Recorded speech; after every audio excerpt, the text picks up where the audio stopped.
Hello, everybody. Welcome into a Monday edition of the Computer America Show. Yes, it's November, November the 2nd. Welcome into the program. We've got a great show planned for you. In the second hour, we're going to have computer and technology news brought to you by Slimware Utilities. They are the official optimization software of Computer America. In the first hour, we're going to take a look at music from a computing point of view. I mean, music today, computers are so involved with music, but we're going to talk about learning music in a very different and novel way. We're going to be introducing a piano that anyone can play. That's right. McCarthy Music is here. They're going to be talking about their product, the McCarthy Illuminating Piano. All right. Kevin McCarthy is here. 1 minute until showtime. Kevin McCarthy is the founder of McCarthy Music, and we look forward to speaking with him in the first hour. So sit back, relax, enjoy 2 hours of Computer America coming right here at you.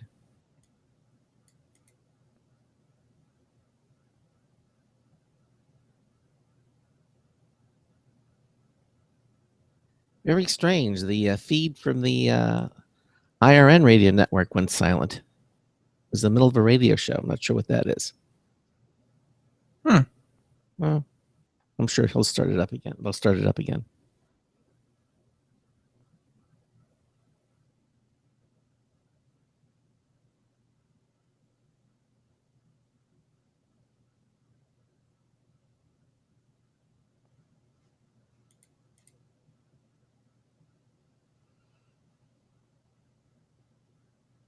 Your show will go live in 5 seconds. 4, 3, 2, 1.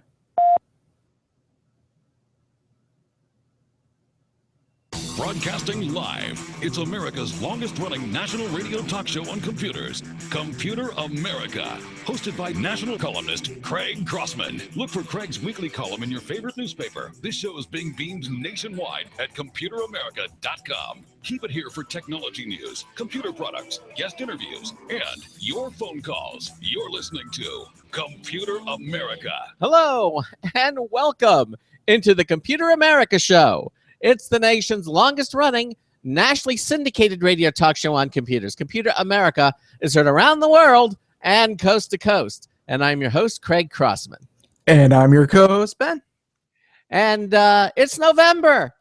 Hopefully all of you had a wonderful Halloween weekend. I hear you were surrounded with Halloweeners. They wouldn't stop coming to the door, huh? I'll be honest with you, this is this isn't one of those things where it's like, oh, check it out, this is an indicator of a growing economy. No, it just shows that when when Halloween lands on a Saturday, you get so many more kids, because this is probably the most kids that I had at the house here, probably for about 5 years. It was crazy how many kids there were. Wow, I didn't know they made that many. You ran out of candy. You had to turn dark, I think. 3 times. I ran out of candy 3 times. I dug in the pantry, found other stuff to give them so they wouldn't, tear down my house looking for it. And yeah, eventually I just had to turn off all the lights and, kind of hide in the bathroom with the dogs like it was a tornado. Yeah. Oh, and the dogs, did they respond well? I mean, all the trick-or-treaters showing up, that must have been crazy. Oh, yeah. They loved it. So many doorbell rings, and the kids would come up to the window and they bang. I understand now why zookeepers say don't tap on the glass, because kids would run up to the window, bang on the windows, and get the dogs all riled up. Like, that was a fun thing to do. And okay. Well, again, October is gone. November is upon us. And I always like to say, whatever happened to October? It just flew on by. Time seems to be flying. But, we're having fun. And, of course, this week, this Friday, is the new James Bond film. Spectre is going to be debuting. Yep. Yeah, so that should be a little Bond action. Are you going to go see that? I wasn't planning on it. Yeah, I'm going to go see it. You and I'm going to take your mom. We're both going to go see. We're both big Bond fans, and I've been waiting for this one for some time, so I'm definitely gonna go see it this Friday. Now, if you have let's get this out of the way. If you have a comment for our question, for our guests, you have a question, obviously we'd love to hear from you. Give us a call at 347-884-8888. 8881. That's 347-884-8881. I'll get you on and get you through.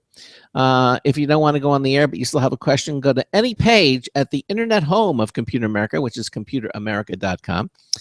Every page in the upper right-hand corner of any page there, it'll say submit a question. Just click on that. It'll take you to our question submission page where you can type in a question or comment, click the submit button, and Ben and I will see it instantly so we can ask your question on your behalf to our guests.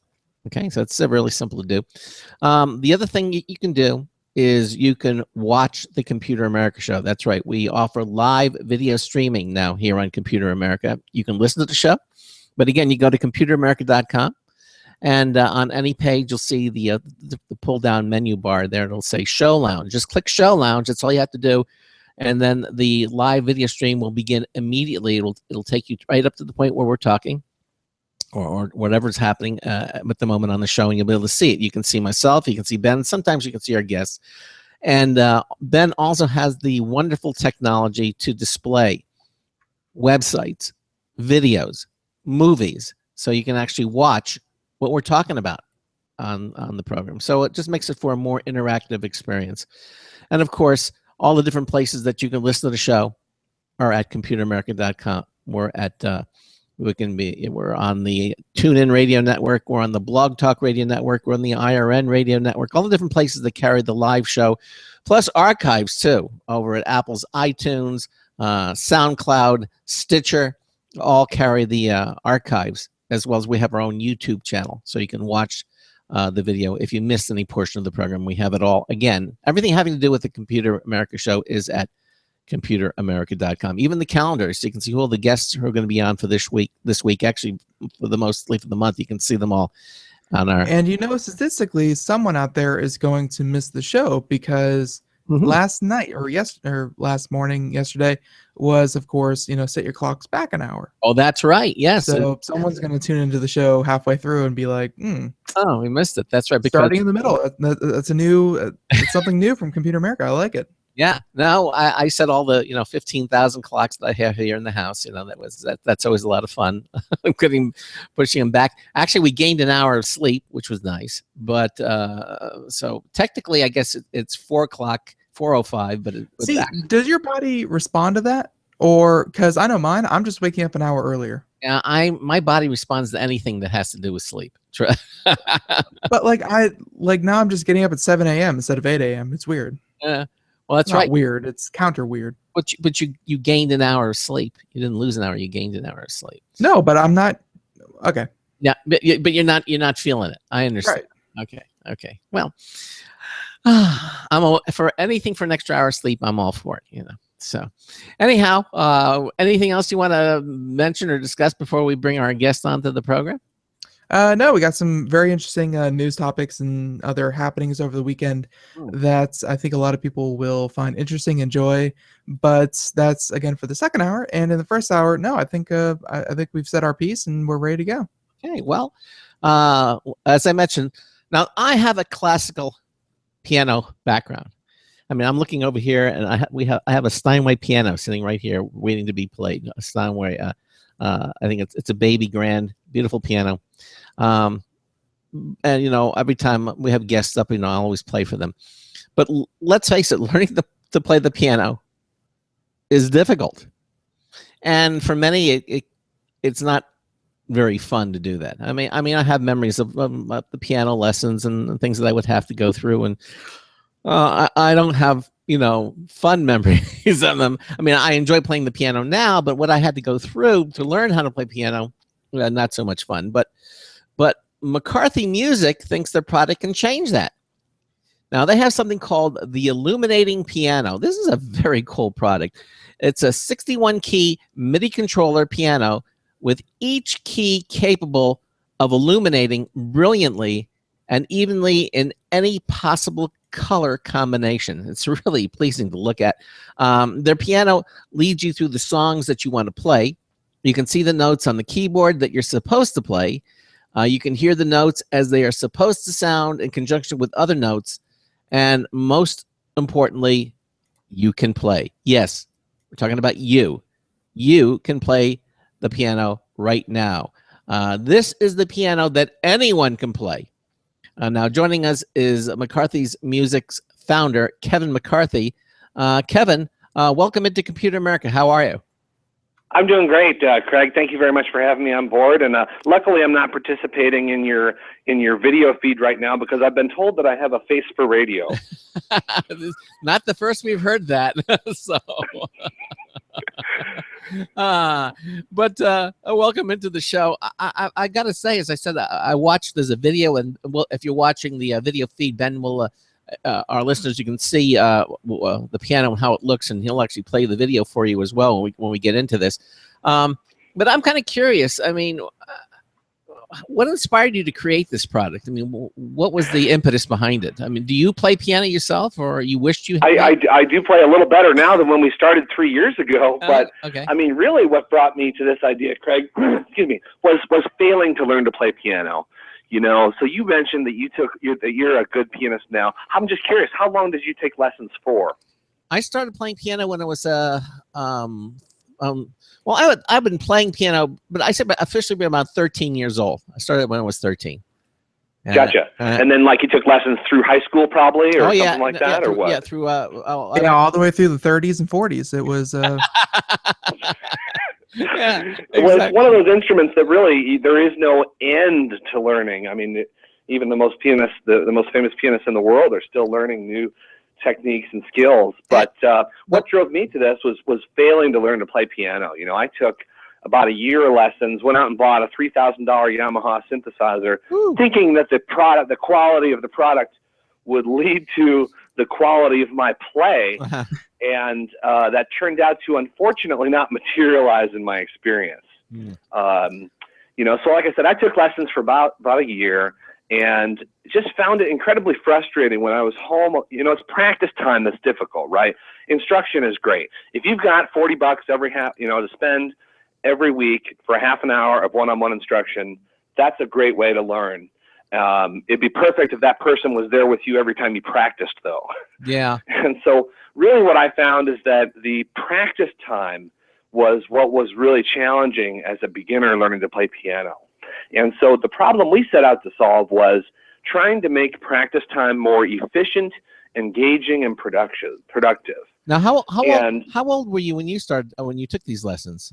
You know, I'm in my late 30s now, and so it was about 35 when I tried to learn to play piano. Okay, well, I'm kind of a software. Yeah. Go ahead. That's a little different. Obviously, that the younger you can start, the more pliable the brain is for learning things like this. So, I mean, so starting at learning piano at 35. That's a different insult. I don't think I've ever heard anyone call anyone a stiff brain. That's no, but I think it's true. I think the younger you are, I think the more adaptable you are to learning. That's not to say that you can start learning piano at any age, but I think that if you start at a younger age, you have more of a leg up. But even if you're 7, it's not going to come naturally. The same with language instruction. They say that as well, right? That the area of the brain that responds best to learning language, which I would think would include a music as kind of a language, is definitely more robust early in the ages of life. And so that's why you will see most piano students start, kind of pre-teen generally, if they're able to achieve some type of consistency. But we see in our market today a lot of families wanting to, so kind of two markets. One is families wanting to learn this together, right? Something the whole family can enjoy. And then also we're seeing a surprising amount of seniors purchasing our product. They have the time, the inclination, and the financial wherewithal to be able to do this. And they also don't want to take lessons from an 18-year-old. I think there's just something among that relationship there that doesn't sound too appealing to them for whatever reason. Yeah, I guess. I think if you're older, you want to. You're less inclined to take lessons from someone who's younger than you, because supposedly when you're older, you know more. You've gone through more. You're supposed to be wiser, right? But I mean, you're probably wiser at a lot of things, just not piano. Exactly. But so I was a drummer, right? So I played in a rock band for 10, 20 years, long time. And thought that because piano was kind of a percussive instrument that, at least some of my musical, not really education, but just experience would translate over to that. And just found it, when I was home alone with a piece of paper and a keyboard, trying to figure out where the notes are on the keyboard is half the battle. But then almost more importantly is how are they supposed to sound in conjunction with the other notes? Mm-hmm. So even if I could figure out the right key to press, I couldn't, the instructor would play the piece for me, but then I didn't remember it correctly. Just a lot of problems with the home practice. If you learn it incorrectly, now you're going to double or triple the amount of effort it takes to kind of unlearn what you've learned incorrectly. And so then, about 3 years ago, we said, God, there's got to be a better way. I'm kind of an entrepreneur at heart.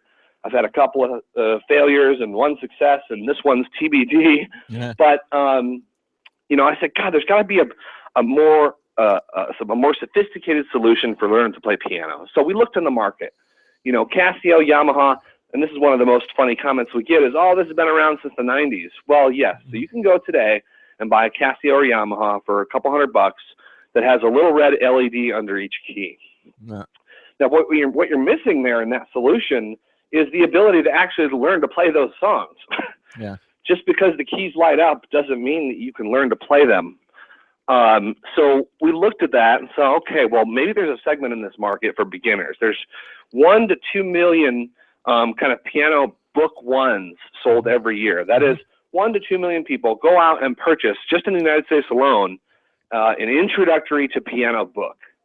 So that's still by far and away the most popular method of instruction. It's just like, hey, go buy a book and a keyboard and see if you can figure it out. Or playing piano for dummies or something like that. Yeah, exactly. Exactly, yeah. And there's a lot of those books out there, and they're still a pretty good seller.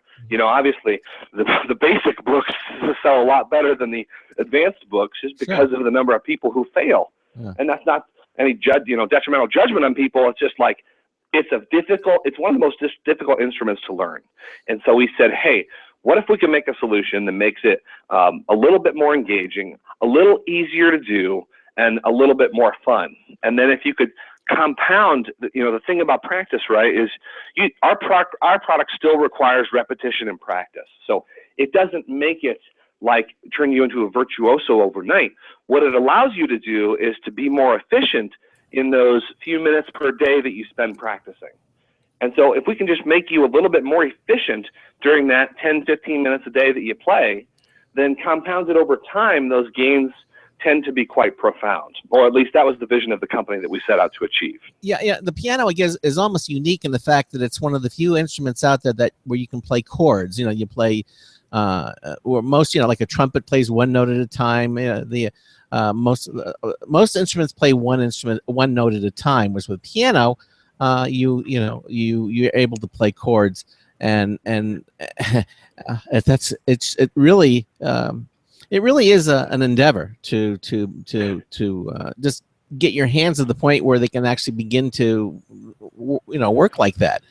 And exactly. And we had, as a drummer, you'd have an old exercise where you would pat the top of your head and then rub your other hand in a circle. So in other words, teaching your two hands to do two different things. Right. Well, multiply that times 5, right? Because now you've got 10 fingers, and you need to have them each doing independent things. And your feet, your foot with the pedal. Exactly. Exactly. So it's a tough problem, and I think we've come up with a really unique solution. Yeah. That is not just about lighting up keys in any color. And now that's a striking and bold innovation. When you compare our products to Yamaha's or Casio's, we have 3 RGB LEDs in every white key. And the light actually comes from the rear of the keyboard and then is shown down through and up into the key. So the whole white key illuminates evenly and brilliantly, like you mentioned. And then the black keys have a single LED in the back that passes through a light guide and up and through the black key. So the result of this is that the keyboard now becomes almost like a palette, in which we can paint visual instruction, for lack of a better term. Yeah, if our listeners, if you're watching the video right now, it's up and running. Ben is actually demonstrating it. If you're not, you can certainly go to McCarthyPiano.com and you can watch the video as well. And we're seeing not only the little girl, but we're seeing someone who's older, adults playing with it too and learning it. It really is. it's really spectacular just to look at, and let alone start using it. Now, so when you I assume when a key lights up, that's the keyboard waiting for you to press the appropriate key. Is that how that's the basic underline? Exactly. And so we use two different colors, and their colors are all configurable. But by default, the blue keys are for your left hand, and the purple keys are for your right hand. And in learn mode, which is kind of what you're alluding to, I think, that mode is regardless of tempo. We're just trying to get you to play the correct notes. Right. And it's really regardless of whether it's a quarter note or a half note too. It's just getting a feel for which notes are in this song. All right. And so you start. So first of all, you take it at your own speed. You know, the rhythm or the tempo really isn't important. You just want to get people to press the right combinations of notes and start learning that. And then what? The tempo and the speed comes later on. I mean, how does that work? Exactly. Yeah. So learn mode is where you're just trying to get a feel for how the song's supposed to sound. And the one mode we didn't talk about is listen mode. And that's where, think of this as a 21st century player piano, where it's actually lighting up the keys as the score is moving on your screen. I guess we should back up a little bit and say that the illuminating piano is not just a piece of hardware. It's an integrated hardware and software solution. So that's another key differentiator, is that our software works for Mac, for Windows, and for iPad.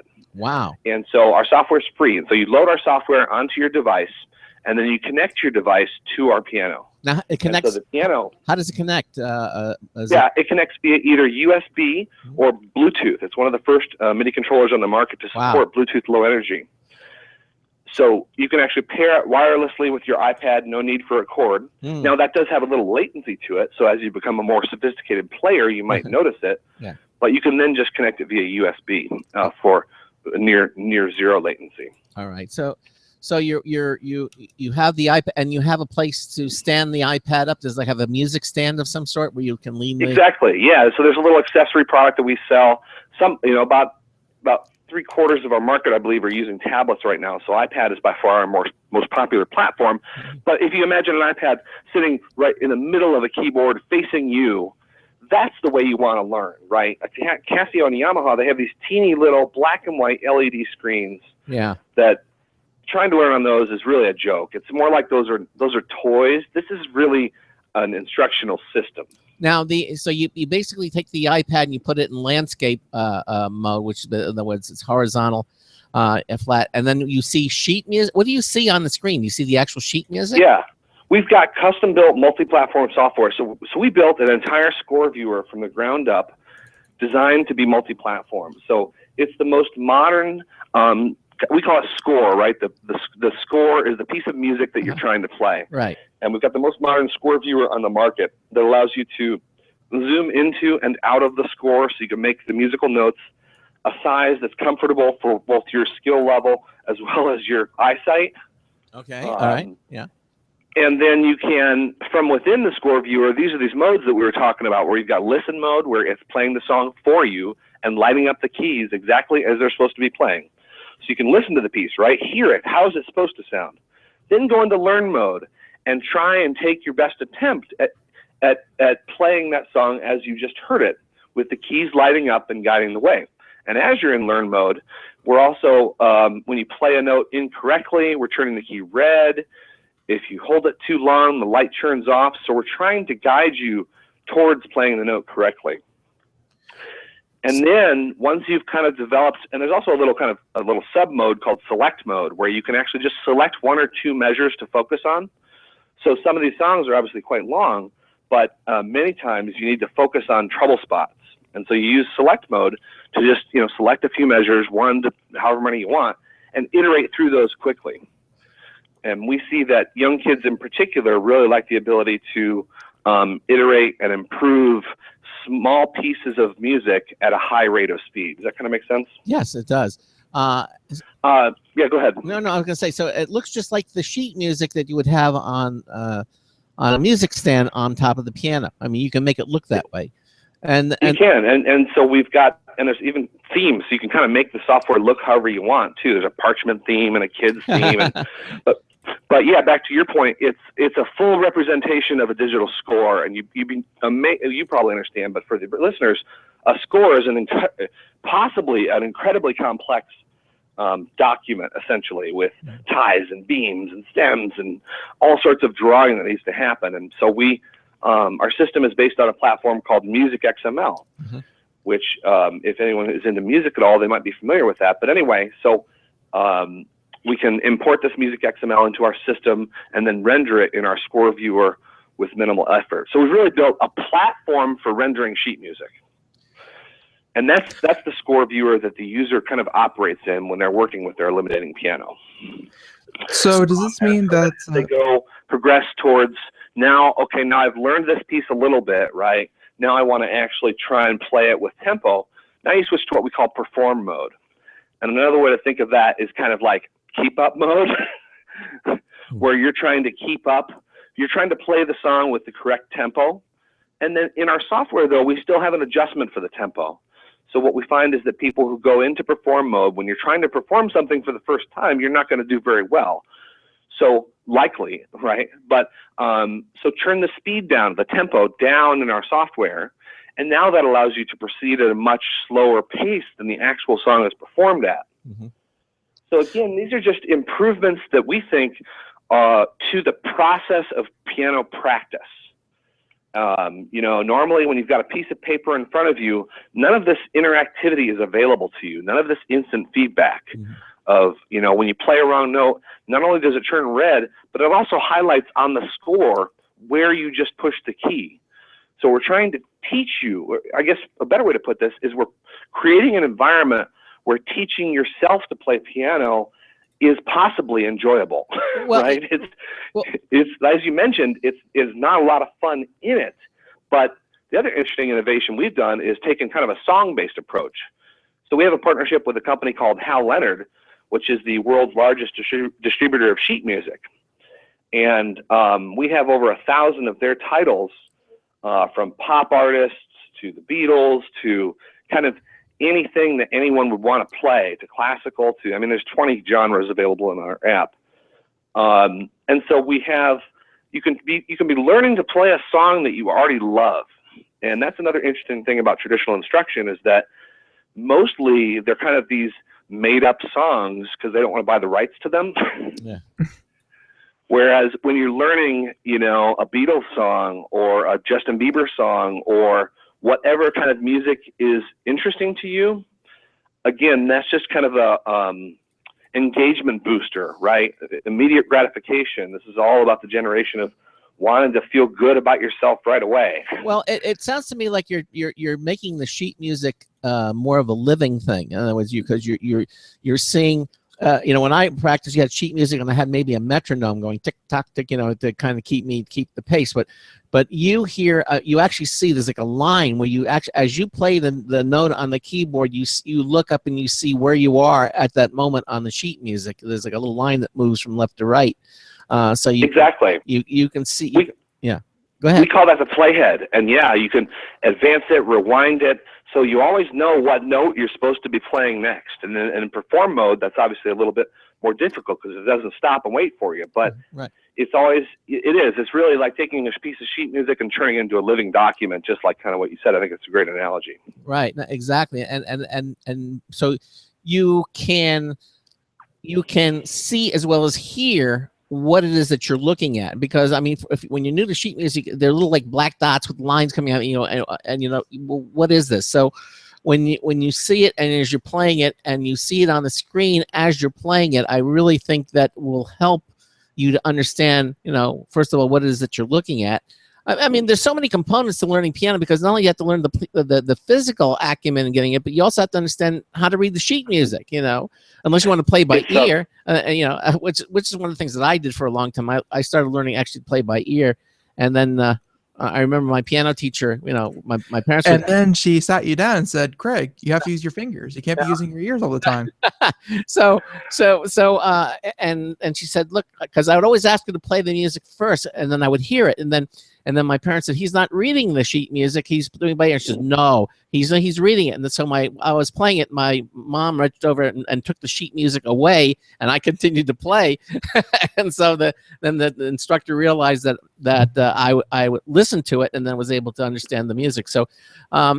So, and that's not bad. I mean, it's good to have a musical ear. I mean, to do that, but you still need to be able to read the sheet music. Someone puts on a piece of sheet exactly, music. And we have features that are designed to move you towards that. So I don't think anyone in the world will agree that you want to be staring at lights for the rest of your piano career. No, but we have a feature called Light Hints that I think is really refreshing in that it will not illuminate the keys for a configurable number of seconds.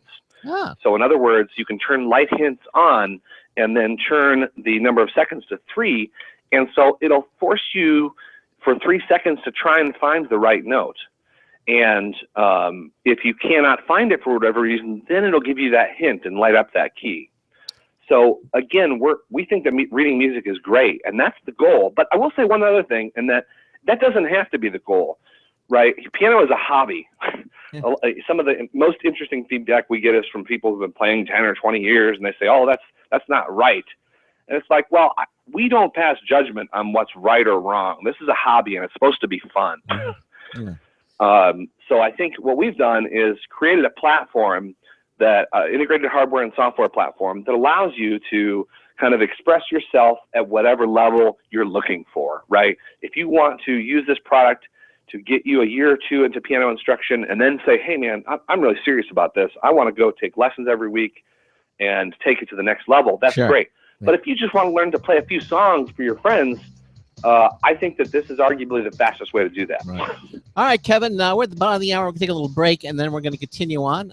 You're listening to Kevin McCarthy. He's the McCarthy Music's founder, and we're talking about the illuminating piano. We're going to come back with him and talk more about this. This is the Computer America Show. A brand new news tips bulletin review is coming up as well. Stay tuned for more Computer America. Sometimes disaster strikes. Data can be lost due to many different reasons. Accidental reformatting, power spikes, virus attacks. Zero Assumption Recovery provides a suite of highly effective and thorough data recovery software for Windows operating systems. ZA is suitable for home users and small businesses who need a powerful data recovery solution for Windows and Linux file systems. Go to z-a-recovery.com. Sometimes disaster strikes. Data can be lost due to many different reasons. Accidental reformatting, power spikes, virus attacks. Zero Assumption Recovery provides a suite of highly effective and thorough data recovery software for Windows operating systems. ZA is suitable for home users and small businesses who need a powerful data recovery solution for Windows and Linux file systems. Go to z-a-recovery.com. Hi, this is Craig Crossman, host of the Computer America Show. You have important meetings to schedule. Your company's getting ready for its IPO, and you're in charge of the PTA fundraiser this month. So how do you coordinate everyone to be available at the same time? Are you still using emails, phone calls, even text messages to schedule meetings with a group of people? How's that working out for you? That's so great, huh? It's a fact that every day, millions of people suffer from scheduling headaches. Well, with Doodle, scheduling meetings with a group of people is quick and easy. With Doodle, you can easily propose available times to each member.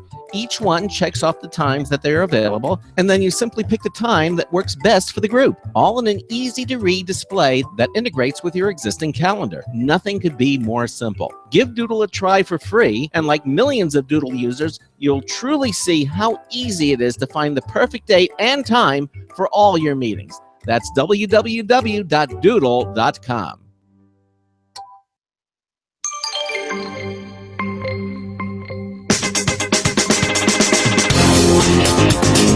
Don't hit me. I'm standing on 20. Oh, hi. Marty Winston with a News Tips Bulletin Review for Computer America. This time, a really clever switch from Panasonic. It came in when we bench tested their low noise ventilation fan with an LED light. This switch is sensor equipped, both an adjustable condensation sensor and a built-in 5 to 60 minute countdown timer. With the switches off, We just breathed on the sensor, and that delivered moisture enough to automatically turn on the fan. It actually senses both humidity and temperature, ergo dew point, so it adjusts automatically to the season. That means it can automatically both help prevent steamed up mirrors and help exhaust overly humid air on those summer days when you decide to air out the place. Bottom line, the Panasonic adjustable condensation sensor, ventilation, fan, and light control loads a lot of cleverness behind its switch plate. Marty Winston with News Tips Bulletin for Computer America. Welcome back to the Computer America Show. Yeah. It is 33 minutes past the hour, and Marty Winston seems to be on a roll with the fans. Yeah. He's a fan of fans, Yeah, I suppose. So, that was a brand new News Tip Bulletin review from Marty Winston. Thank you for those. Always enjoy those. And we are, just chugging right along here in the first hour, where we have McCarthy Music and Kevin McCarthy, who is the founder. And, they have this really, really great light up piano that it, for first time learners and just those who are very, very visual. Like I know myself, I have an ear for absolutely nothing. So adding a visual component to this is definitely great. And we're talking about the software, before we really get into a little more of the hardware. But in the software, I think a lot of people nowadays, when they deal with any kind of software, although it might be different for learning, but they not only do they kind of expect the immediate feedback, and to kind of move at a very measured pace, but most kind of expect statistics. So, and this is probably fine if it doesn't, but I was kind of wondering if this keyboard is two-way, in that will it measure if you miss a key, if you the percentage of keys that you hit correctly, things like, would it give you information about your performance during, let's say, learning mode? You make more of a statistical analysis of what you've done? Yeah. Okay. Exactly. No, that's a very good question, and it does. So what happens is we have an engine that algorithmically evaluates the difficulty of every piece of music in our store and assigns it a potential star rating based upon the difficulty of the features of that score. And then as you're playing in learn mode, two things are happening. Learn or perform mode, I should say.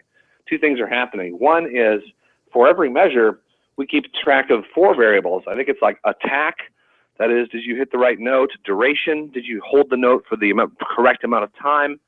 And then I can't remember the other 2, but there are 4 specific things for every measure we look at and evaluate your performance on. And then, so you get a number of stars through your performance.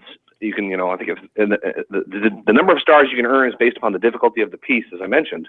So some pieces are, 4 stars for easy ones, 6 or 8 for difficult ones. And then you earn those as you're progressing through the piece. Another interesting thing we do in that area is kind of a heat map. So as you're playing a piece, you're building a visual heat map above the score, showing you where you've done well and maybe where some opportunities are, to put a positive spin on things.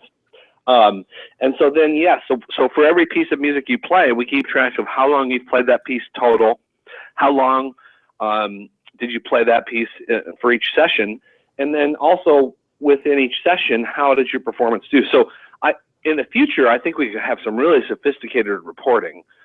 We don't have that at this time, but the structure is there to present all that in a way that is pretty compelling as far as showing improvement over time and doing things that just today aren't really possible with a piece of paper and a keyboard. So, all right. So now the keyboard's been out for how long, Kevin? So we launched it at the NAMM show in January 2015, and then took pre-orders for about 6 months. So we just started shipping in June, excuse me. And so we shipped all our pre-orders out, and then we've been doing direct orders. We just launched on third-party retailers about a week or 2 ago. So we're on Amazon, we're on eBay, we're on Overstock.com, coming soon to Hammacher Schlemmer. Well, that's a good one for you, Hammacher Schlemmer. And it's on Sky Mall right now. So we're starting to scale out our third-party kind of sales network and distribution. What kind of reaction are you getting from this? I mean, are people buying it just because it looks cool and it might be a gadget, or are you getting response from people saying, hey, I'm actually starting to learn something? I mean, it might be too soon. It's only been a couple of months, but I mean, are you getting any kind of consumer reaction for the product from people who Yeah, purchase so it? there's about 15 or 20 reviews on our website, mostly extremely positive. One that I kind of recall vividly is, just this guy and his 13-year-old daughter who's been playing piano kind of on and off for a couple of years, and he was saying that just due to the way her brain works, that it's like she didn't respond very well to traditional piano instruction, but in the several months since she's had our product, her experience is equaled the previous 4 years or something like that. Wow. You can read the review yourself on McCarthyPiano.com and then click on reviews. But I think that there's been a very positive response to our product. People are looking for something like this. It's almost like our early customers want to believe, right, that there is a better way, because for their whole lives, or they're seeing this for their children, they've wanted to experience music. And piano is the most beautiful instrument in the world, right? And this is nothing like your baby grand as far as the beauty of the sound or anything like that, or the depth of the range of experience. But, one guy said, it makes me happy every time I sit down to play. And I think that's really the best we can hope for. We're just trying to make our users' lives a little bit more fun and enjoyable. I think that the response around our price point, so it's $5.99. It's an expensive product. It's several $100s more than the competition. But I think you have to compare it to, not just what do you get, but what is it going to help you do, right? You can buy those cheap Yamaha or Casios, but I think every household in America has one of those sitting in the corner, or more likely in the attic. Right. No, I agree with you. It seems to me like millennials are also very attracted to this, because yes, it's traditional, it's piano, but you've added the technological angle to it. So they're using things that they're comfortable with. They're using their iPads that they're comfortable with. The piano itself is very attractive. I mean, it tends to to the way it looks and the color, I think, whereas a standard piano is just a piano, and millennials might be less attracted to that. I don't know. I mean, yeah, I agree totally. And so what we're seeing is that so children's in particular love of technology, and I say children kind of loosely, from 6 to 15 or something like that. Really love technology, right? My daughter's 6, and her favorite thing in the world is her tablet. And so here's a way to engage your child's love of technology in a more positive fashion, right? And there's studies up to wazoo that says, children get engaged in music at an early age. It helps their brain in so many ways, right? So here, my daughter who's 6, she can play this for 15 or 20 minutes at a time and still maintain some level of focus and happiness, right? For many parents that we talk to, practice time is just like homework time as far as the child is concerned, right? Where it's like, I don't want to do that. Right.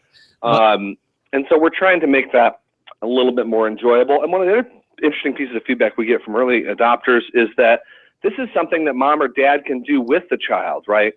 Very quickly, a child will outgrow the ability of the parent to help. Yeah. If they're playing, piano and the adult has never played, whereas our software is multi-user based. So each user has their own account, their own settings and achievements and sheet music and etc. So that a single piano can support many users, and so we've seen that that's been pretty interesting as well. Now it's interesting because when you watch the video, the center point of the video is a little girl. I mean, who has, it's almost, she has the expression on her face almost like, she's seeing aliens landing, and she's got this fascinating look, wonderful, appeal about it. And she's like, and when she sees it, it's like, I almost hear the thing light up. So we gotta admit that the bright lights and everything, part of it is, hey, this is part toy. Well, it is. It's a lot of fun, right? I mean, like I said, our goal was to help people have fun. Our slogan is kind of, illuminate your path to self-expression. And really, that's what music is. It's a way to express yourself. And if light-up keys and cool software make it more enjoyable for you, then this is definitely a product that you might enjoy, right? But if one of the interesting things I wanted to mention that we're working on right now is called Lessons. So we're going to be launching, hopefully in early December, if we can make it in time for the holidays, a whole platform around lessons. So right now we kind of have like self-taught score-based learning, where here's a piece of music, here's all the tools you need, go ahead and learn it. We're launching a platform called Lessons that will hopefully be available in early December, that it will be more traditional type instruction around learning rhythm. What are the different types of notes and how do you play them? So that's kind of a hole in our offering that we are addressing that might help get more people over the hump to say, wow, this is something that you could actually, because with traditional piano lessons, you're actually kind of constrained in many ways, right? You're one time, you got to drive there, you got to park, you got to pay, you got to do it every week. And then geography is one people don't think about often, right? I mean, you're going to want to take instruction from someone who's within a mile or two of you. That really severely limits your choices. We think about in terms of eventually having a marketplace of lessons where we've built this publishing toolkit that perhaps other teachers can contribute their own instruction to and maybe share in some of the revenue we earn selling those lessons on our platform. So I think we're looking at this quite a bit different than anyone else is in the space. And I don't know if that marketplace will ever become a reality, but for today, we're going to have great lessons that are self-produced that will help in more traditional skills in a more traditional, although interactive manner. I like the idea of lessons because when you get through a lesson or you go to the next one, you feel like you've accomplished something, where everything's kind of letting out. At least you have like a little serial progression of lessons so that you can go through a lesson and you get that down pat. And then, okay, now I'm going to go to the next one, which is a little more advanced, a little bit more difficult, or introduces new techniques, whatever. It's kind of what the achievement system does as well. Yeah, and we have achievements in there today, and what you might not notice is those achievements will like award in real time. So if you're playing a song and you earn an achievement, boom, that star comes down in front of you and says, congrats, you just earned this, and here's why. And then that sticks to your profile. But yeah, I think definitely a way for people to learn more basic skills. So we'll have these lessons that'll have videos, and they'll be connected to the keyboard and illumination, and then there'll be exercises within the lessons. So they're going to be really interactive. I think definitely top of the market as far as what's available today. And I think a little bit visionary too, where if you extend this out a couple years, I could see us doing things that really revolutionize the way instruction is given overall. Now let's talk a little bit about the technology itself of the piano.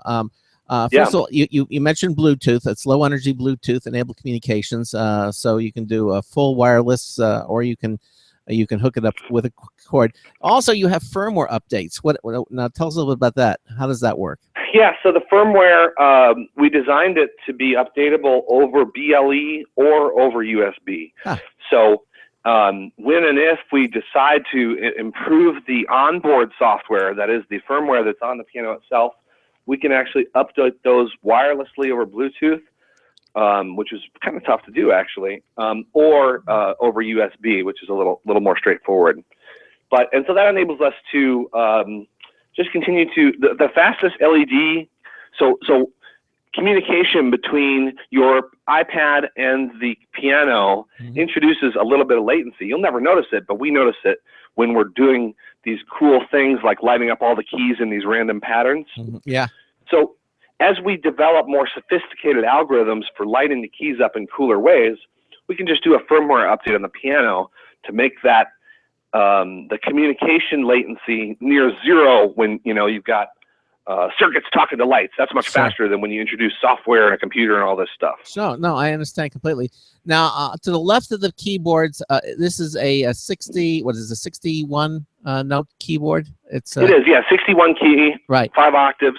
Right, and then you have a little control panel on the left-hand side. There's some keys there like select, learn, listen. What are those?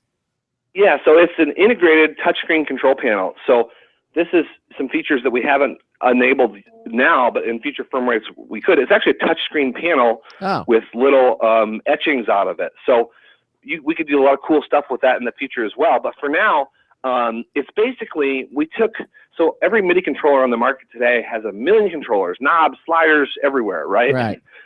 We took a very minimalistic, simple design approach where we wanted to allow you to be able to control the software from the hardware, and then also control the hardware from the software.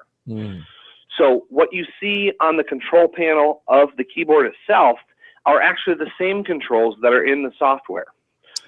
So it's really just shortcuts to navigating your experience. So you can. So Go ahead. So what I'm seeing on that left hand, that's not printed on there. That's actually a display. I see a little hand, volume and volume up, volume down, little hand, little. Yeah, and those are illuminated too. So there's they're backlit, and then there's I think it's like a silk screen that's etched onto glass on the underside of it, or something like that. Okay. So the experience is that it's and then there's, you know how like on a Mac when you push the mouse button, there's a little click. Yes, that's correct. A little touch, but it's still a touch screen, right? Yeah, so we have a similar sensitivity built into that panel. So it illuminates when you press it, and then when you depress it, you get a little click to know that you've actually activated something. So you get a little haptic feedback, which is nice. Exactly, yeah. And so, but those are, it's like I said, it's a touch screen. So in the future, we could do really cool things around that. But for today, it's mainly just for navigating through the song. So you can page, left or right through the song. Mm-hmm. You can start or stop the playhead by pushing the play, or and then play turns to pause if you press it. And then changing the different modes. So, you can just go listen, learn, perform, select, and change what you're doing directly from the hardware itself. Mm-hmm. If you think about the use case of a laptop or something that might be slightly out of reach, you might want to just be able to control the experience from your left hand. What kind of response are you getting from teachers? Are teachers? It's a really interesting mixed response, frankly. I mean, so some people, I think it's like anything in the world where some people hate it and some people love it. Right? I mean, I don't think we're going to ever have. So some teachers who are more hip and who are having, there's this game called Synthesia, which is kind of a piano game with notes dropping. Yeah. And then it's a similar type approach, but some teachers they have like a lab in their studio where they include some technology component. Those teachers are much more willing to consider alternative means of instruction. But quite frankly, there's a large segment of piano instructors who've been doing it the same way for 20, 30 years. Yeah. And I don't think they'll ever change their method. And that's fine. If they have customers and their customers are happy, more power to them. You'll arguably get a better experience if you take 10 years of lessons than you will if you buy a $500 keyboard. But, at least we're presenting you with options, I think, is really what we're doing. It's like, you can choose your own path. This is your existence, and whatever you want to do is fine with us. I think you just pulled, the cool teachers like the keyboard. The uncool ones, they don't like it so much. I mean, I wasn't going to say that, but it's like people, if you ask people about their piano instruction experience, generally people aren't like, oh yeah, boy, that was great. And then maybe that's just Craig had better luck, maybe because he stuck with it longer. But there's a huge percentage of our customers and prospect customers who took lessons for, I would say, a year or two, but have lost 95% of that skill, right? But want to get back into it, but maybe don't have the time or inclination to spend, $5,000 a year on lessons. This is a great economical way to get back into the water and see if it is something you really want to do. And if not, there's nothing stopping you from just playing once a month or something, right? It's a hobby. It's supposed to be fun. We've set up a system that allows you to, have some instant gratification and really kind of take it as far as you want to. If you want to get really good, our product will help you with that. If you want to be a casual player and play a few songs for your friends, I think that's great too. Well, yeah, I mean, look, not everybody sets out to be a concert pianist. I mean, they're whole different levels of proficiency. And for the most people, and I think that that's one thing that this piano is going to do very well that we should really hit on. We're rapidly running out of time. But one thing that we need to touch on here is that not everyone's going to be the concert hall great musician of this year, but this catalog that you have where you're adding music all the time. I hear you said about 1,000 tracks, and how do you choose which tracks you add next? How many are you adding a year? We're just taking requests. So Hal Leonard has 55,000 songs on their website, but our relationship with them means we have to give them a little money up front for every song, so we can't just add all 50,000. Right.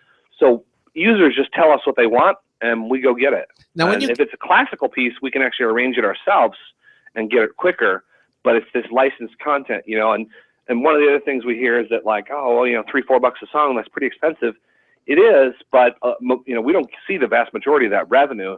This does go back to the original publisher of the music. This is a whole realm of licensing that I never even knew existed until we started this process. But Hal Leonard is a great company to work with, and their content catalog cannot be beat. Now, when you get a song, it's just more than the sheet music. You have to do something to get that music transcribed into the McCarthy Music keyboard, right? That you have to go through. No, the 1,000 songs that are in the application are available for immediate purchase.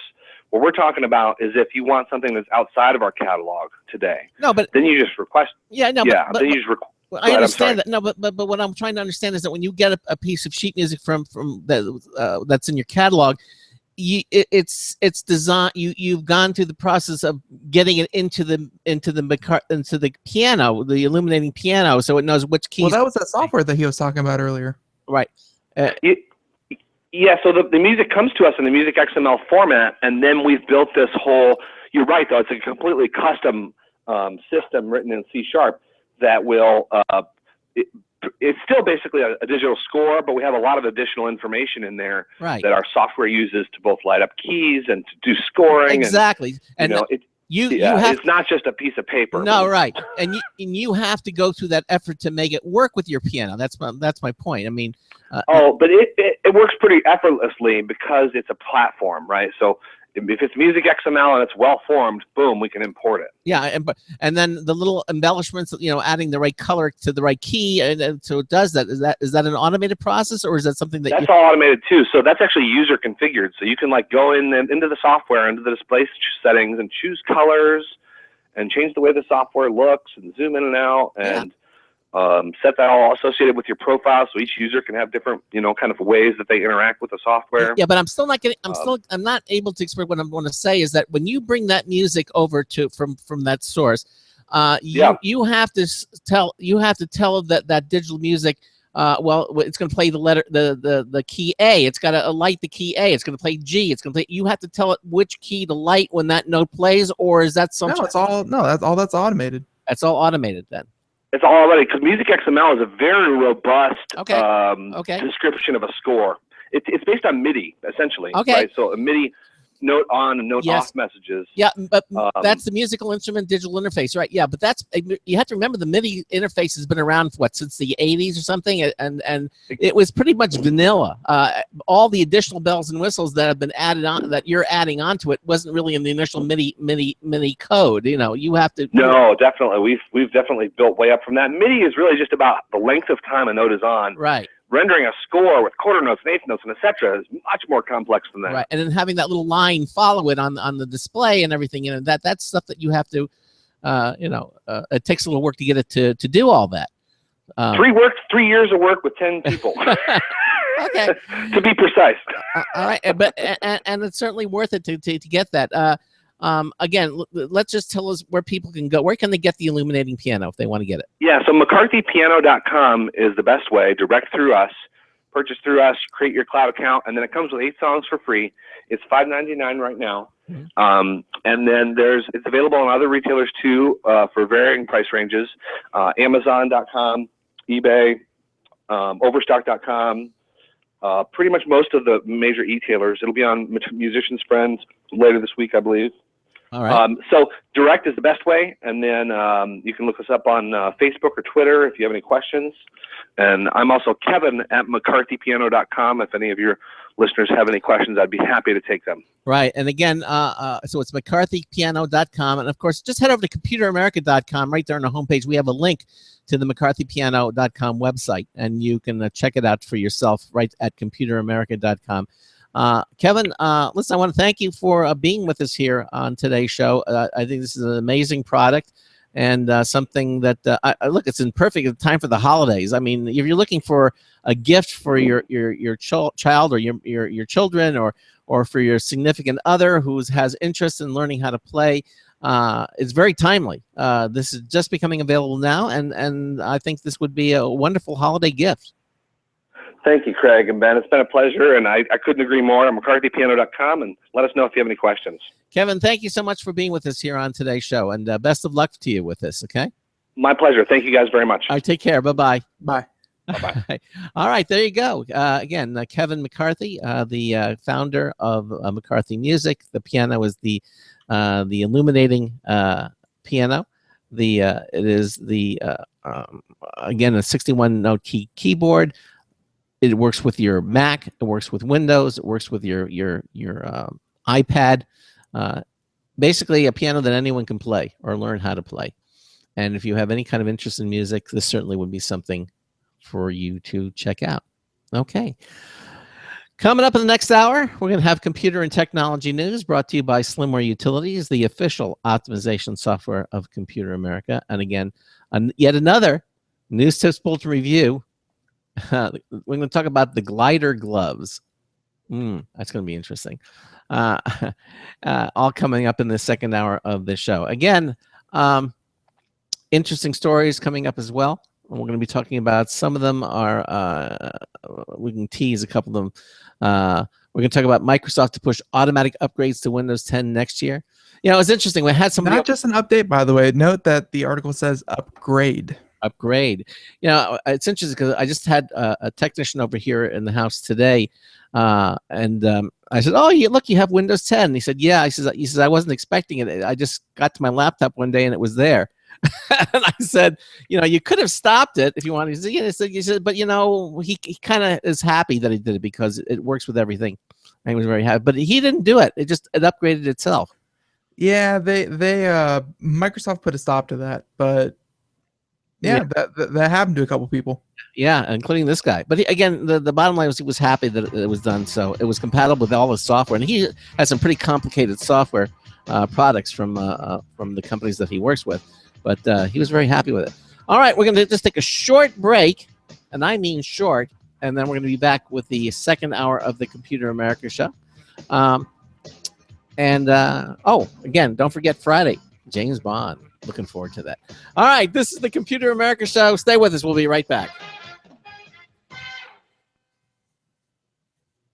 Broadcasting live. It's the only national radio talk show on computers to air every weeknight. Computer America. Hosted by national columnist Craig Crossman. The first hour's behind us, but there's still more of tech news, tech talk, and your phone calls. We're being beamed nationwide at ComputerAmerica.com. You got computer problems? Bring them on. You're listening to Computer America. Computers run the world, and we run computers. Call us or send us an email to live@ComputerAmerica.com. Hello and welcome into hour 2 of the nation's longest running nationally syndicated radio talk show on computers. This is the Computer America show, and I'm your host, Craig Crossman. And I'm your co-host, Ben. And we just had McCarthy music on, Kevin McCarthy talking about their illuminating piano. And if you missed any portion of that, you certainly can listen to it again. We archive all of our shows at ComputerAmerica.com. Just go there and click on the archive selection on the menu there of any page, and you can see all the places where you can download the audio portion or the video portion, or both if you want to listen or watch the Computer America show. Everything that we do is reflected at ComputerAmerica.com, the internet home of our talk show, Computer America. Okay, so we're going to do news again. It's been a while since we did that. We got some interesting stories. We just did some last Friday. Yeah, well, it's been 2 or 3 days. Yeah, well, okay, it's been a whole weekend. It's been a whole weekend, and a busy. Oh, wait, I get what you're saying. It's been we haven't done that since last month. I hear you. Yeah, exactly. Because now we're in November, and that was October, a whole month. Let's see. One little thing before we actually get to the news is something I want to talk about, and that is the hilariousness that Twitch TV has been going on about for the past couple days. What's going on? Twitch.tv, as many of you know, is the streaming service mainly meant for gamers. They've recently launched their creative channel. So originally, like they had things like a game development channel where you could actually watch people program video games, and they'll show you, how the code works, how to write code, what they were doing. Like they would actually explain it. Well, they recently launched in partnership with Adobe, their creative channel, where anyone who, let's say you create cosplay costumes, let's say you paint or you do, 3D printing, whatever you do that you create, you can then take it to this channel. And of course, Adobe, having the entire creative suite, was very interested in partnering up with Twitch. But yeah, so to kick off the whole thing, they Twitch acquired the rights to run a long marathon, a week-long marathon of every Bob Ross, back to back to back. That's the painter. The painter. Yeah, right. And and really, you think that a television show, yes, don't get me wrong, Bob Ross, The Joy of Painting, was very, very popular, and you'd think that someone like Bob Ross, who is very, mild-mannered, calm, soothing, going to a forum that is essentially all about high-energy video games, high graphics, and taking a television show from the 80s, 70s, actually 87, I think, was when it started. But yeah, just a cable budget television show, and taking it to video gaming would be, oil and water. It wouldn't mix. I kid you not.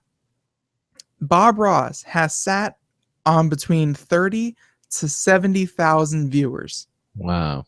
At any given time of the day during his entire spree. And for anyone out there who does not know about Twitch Chat, which is the chat service that is used in tandem with the streaming service, the Twitch Chat is almost as entertaining as watching Bob Ross recreate all of his paintings. Because they actually treat it like a video game, so they're actually going, they're playing along with it, they're talking about what he's doing, they're screaming out when he does something that they think is wrong, and then they all cheer when it's over. Like the chat's really getting involved watching Bob Ross paint these very idyllic, scenic views. Maybe because they're so high strung being on Twitch TV that they find it relaxing to watch them. It has to be something, because this really is borderline phenomena that 60, 50, 70,000 people can sit down and just watch a guy paint and then just lose their minds when he pulls out the Van Dyke Brown, and everyone goes crazy because yay Van Dyke Brown. It's very interesting to watch, very entertaining to watch. You can go check it out. It's still running over at Twitch, and yes, the Joy of Painting marathon should be going for another couple days. Definitely check it out while it's still going. And are they going to, when the marathon is over, are they going to keep the Bob Ross videos available for anyone who wants to watch it at their own time? See, they're doing this for two kind of reasons. Is because one, it coincides with the what do you call it? Coincides with the launching of the creative channel. And who's more creative and inspiring than Bob Ross? Paint what you see, and it's always beautiful. But it's also because it was recently his birthday, so the first day landed on his birthday, and they're streaming all of his episodes in conjunction with that. I really don't think that they're going to continue this throughout the year, but it may become a yearly tradition, in that they'll play it, in that they'll play the marathon every year on his birthday. Especially with that kind of reaction, I'm sure. Oh, the reaction is crazy. And unfortunately, the proceeds didn't go to anything like art programs or anything like that. The proceeds are being split evenly between Twitch, which is the broadcasting website, and the owners of the rights to the Joy of Painting, which I believe is still in the Ross family. Probably his family, yeah. Which right. Fine, Yeah, no, it's fine. The people who are putting on the show and people who own the show are getting their share of profits. I don't want to build this up as this is for charity, go watch it, but it's still very entertaining, and it's again, I personally, I've never seen Bob Ross. I never sat down and watched an episode of watch one show. Pick anyone and watch it. It's well. Yeah, and these things they play back to back to back to back. Like there's no commercials, there's no interruptions. Exactly. And I've gone into it. I'm used to, Halo, explosions, guns, video games, magic, all that kind of stuff. I've gone into this thinking, oh, I'll see what all the fuss is about. I read the chat, I get into it, and I just listen and watch what he's painting.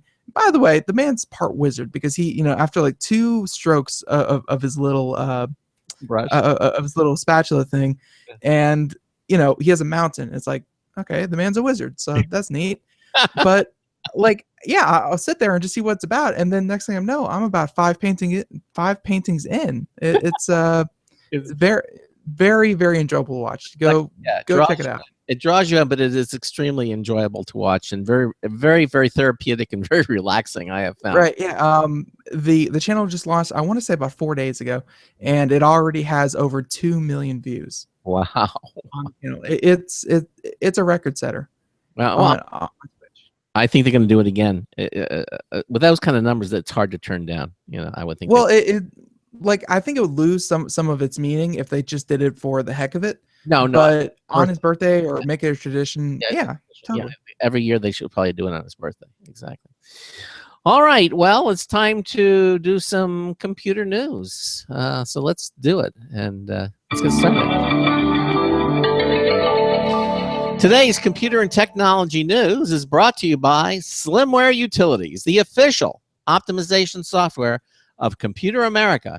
You can visit them at slimwareutilities.com to clean, speed up, and optimize your Windows system. slimwareutilities.com. Check them out. Download them all. You'll be happy that you did, and you'll thank us for it. slimwareutilities.com. Right. So I think the first one that we're going to do today is an article that we touched upon lightly last Friday when we had Nathan Evans on the show. But yeah, it all started from a post that Google came out with in regards to what they're planning for the future. And someone at Google, I don't know if it was poorly worded or that's not what they meant, but they said that they wanted to bring the Android operating system closer to the Chrome operating system.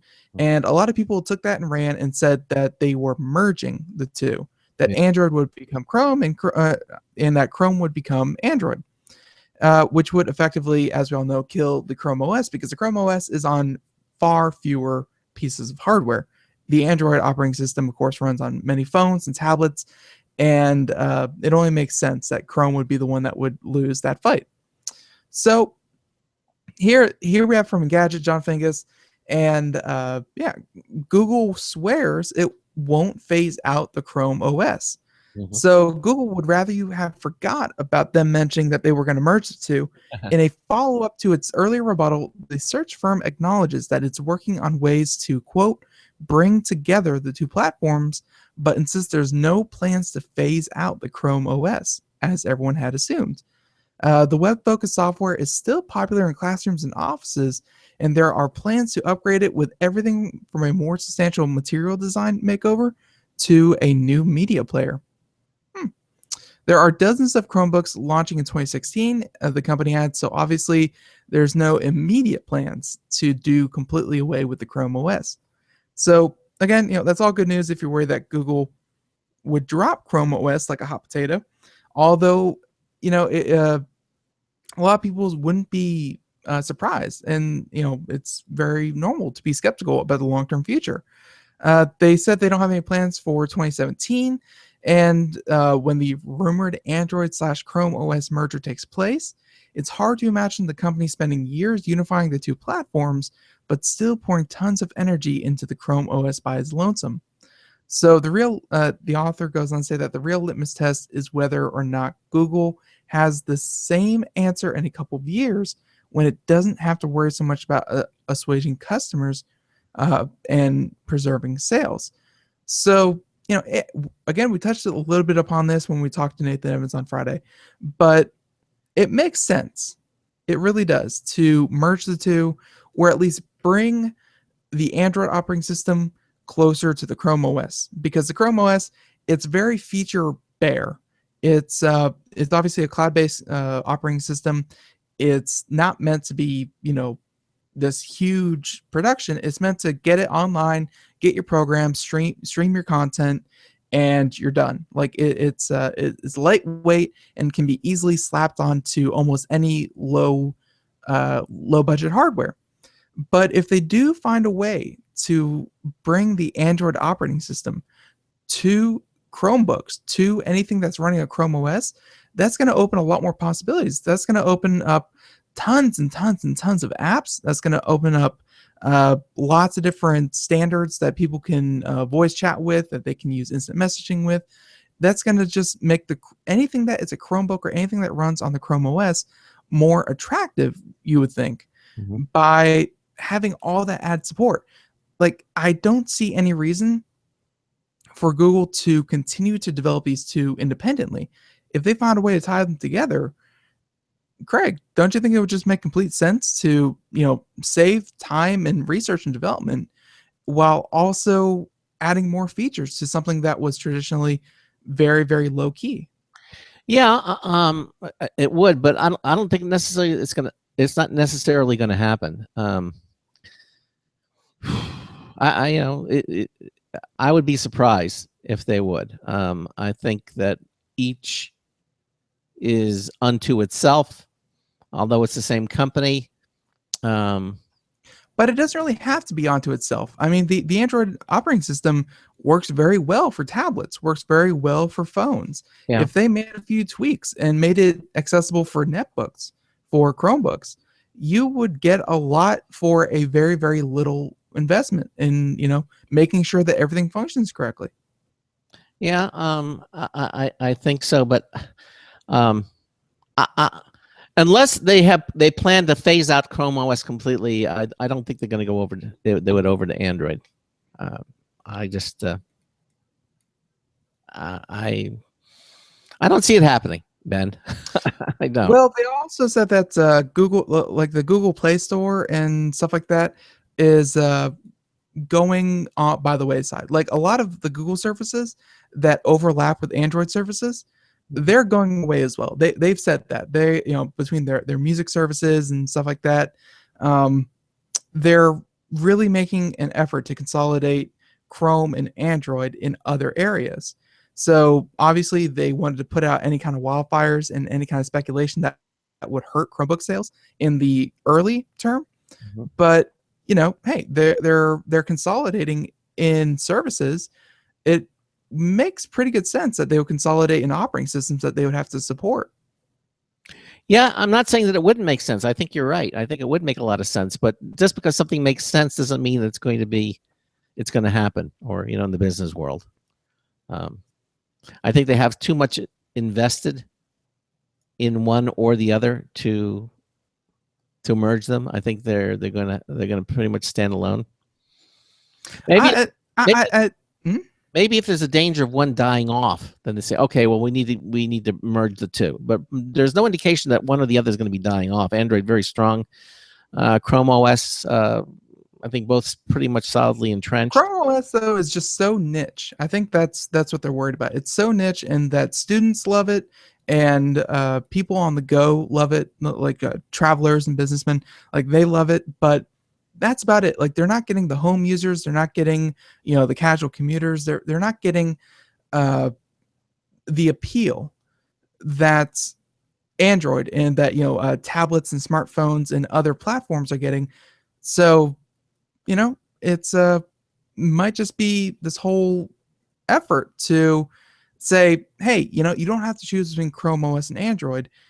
You just buy into Google, just invest into Google. And anything you invest into Google will make sure that it happens everywhere for you, because that's one thing Google does very well. That's why I personally use them, is that anything you do on their network of systems happens everywhere else. So you can log on to any computer as long as it's a Chrome browser. You log in with your account and all of your bookmarks, everything, out there immediately. So Google really does have a great idea to bring everything into essentially one user account. I know I've said it before, but I'm going to say it again. It just makes sense that they would. Okay. Well, I guess we'll just have to wait and see. Bottom line, if it's going to happen. Perfect.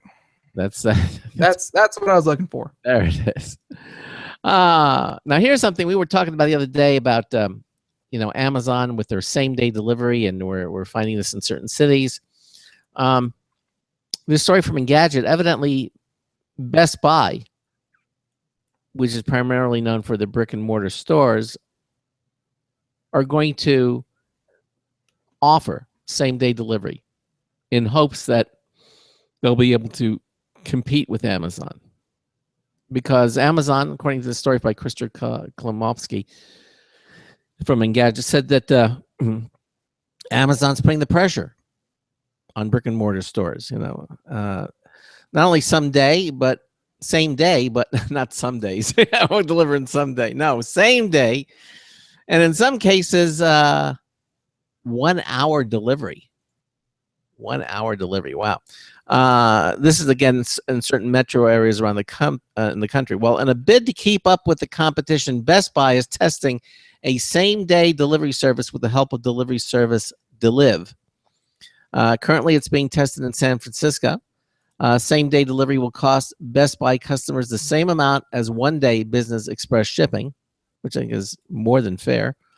Best Buy is marketing the service to online shoppers as an alternative to its in-store pickup option, because that's something you can't do with the Amazon. If you're near a Best Buy and you order something online at Best Buy, well, you can just trot on down to the store and pick it up right then and there.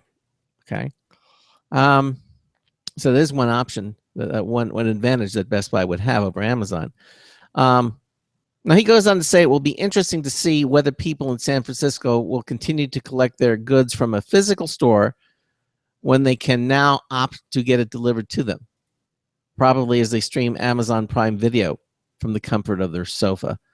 And there's a lot to be said for that. Although, quite frankly, I like going to Best Buy because you go there and you'll see things that you may not have normally seen.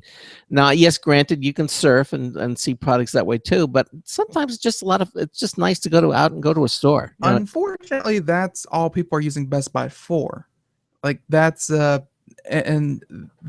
huge problem for Best Buy, is that people, they come in, they play with the toys, they touch the laptops, they handle the tablets, they check out the smartphones, they look at the TVs, they do all that in person, and then they leave and go buy it off Amazon.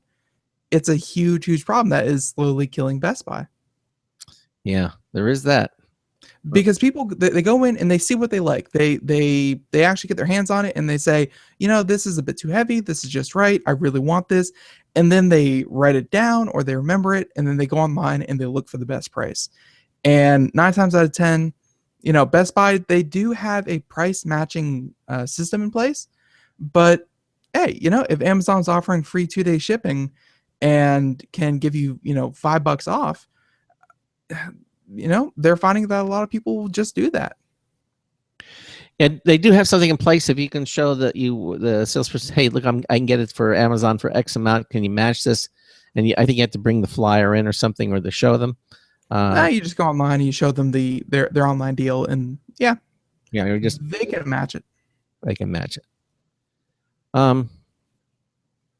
So why don't they do that? Do what? What we just described. Why do they still buy from Amazon if they can go to Best Buy and say, hey, look. Why do people still do it? Yeah. Because Amazon Prime is so convenient. Why schlep on back down to the store when you could just sit at your home in your underwear and order everything? So they don't make 2 days later, it's free. Yeah, they don't make the trip back. That's what you're saying. Okay. Yeah, it's very hard for it's very hard for Best Buy to get people to come into the store, make the purchase immediately, knowing that their price is the best price, because people, they just don't trust that anymore, and walk out the door with an object. It's not something that's happening. Yeah. Well, which, I mean, don't get me wrong, Best Buy has been caught doing some pretty sleazy things to get people to walk out the door with products. I remember a story that Best Buy had actually had a version of their online website that was fake. Like they had a fake bestbuy.com that's and this was the day before smartphones. When anyone could pull out their smartphone and check on the internet for themselves. Yeah. They would actually go online, and they had like this little kiosk where people would log into the internet and then go on to bestbuy.com, which was a fake bestbuy.com, and then they would search for the object that they're interested in purchasing and seeing if there was a better price online that the store was not matching. Well, Best Buy had a fake bestbuy.com that would, of course, show the prices that were reflected in store, but if you went home and checked it, you would get the different bestbuy.com with different prices. So, I mean, they've tried some weird stuff. I don't want to make Best Buy out to be the ultimate sob story. It's but hey, they're trying with same day delivery.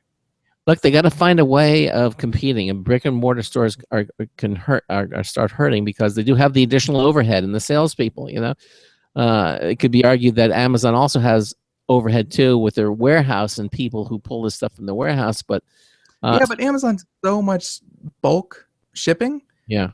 That their overhead per object is minuscule compared to all the stores that Best Buy has to keep up. And sometimes when you buy something from Amazon, it'll say right there, it says it's coming from the manufacturer. They don't even have this stuff in their warehouse. Yeah, Amazon itself is turning into more of a selling platform than an actual service. A distribution service, an aggregator, if you will, where they're not actually carrying the product. Kind of like eBay. Yeah, exactly. You think Best Buy is going to be able to stay in business? A lot of people have kind of Best Buy out way before this. A lot of people said that Best Buy was going out of business years ago. And the fact that they're still here means that that people still have some kind of demand. Yes, they did close a lot of stores. They are not as big as they once were, but they're hanging on. They're one of the few companies that year after year saying, "Oh no, this is the last year. They're going out of business," and then here they are, same year, same place. Was it H.H. Gregg is another one. There's one here where we are too. That Brandsmart is another. There are electronic stores all over that are defying the trend, but you can't deny that there are fewer of them out there.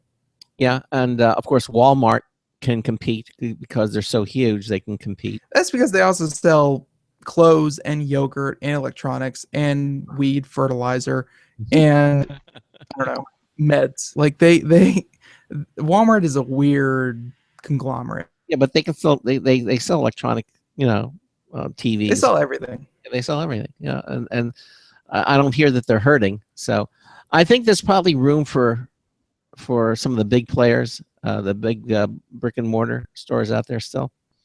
When Radio Shack. Well, you got to admit that Walmart may not be hurting, but Amazon surpassed them just a couple of months ago as the largest company in the world. Yeah. So yes, there's of course room for brick and mortar, but you can't deny that what Amazon is doing by having almost no brick and mortar stores it's definitely working for them. Yeah, it is. Yeah, and the reason it's working is because that's what consumers want. People don't mind waiting 2 days. I mean, really, 2 days is not long at all to wait.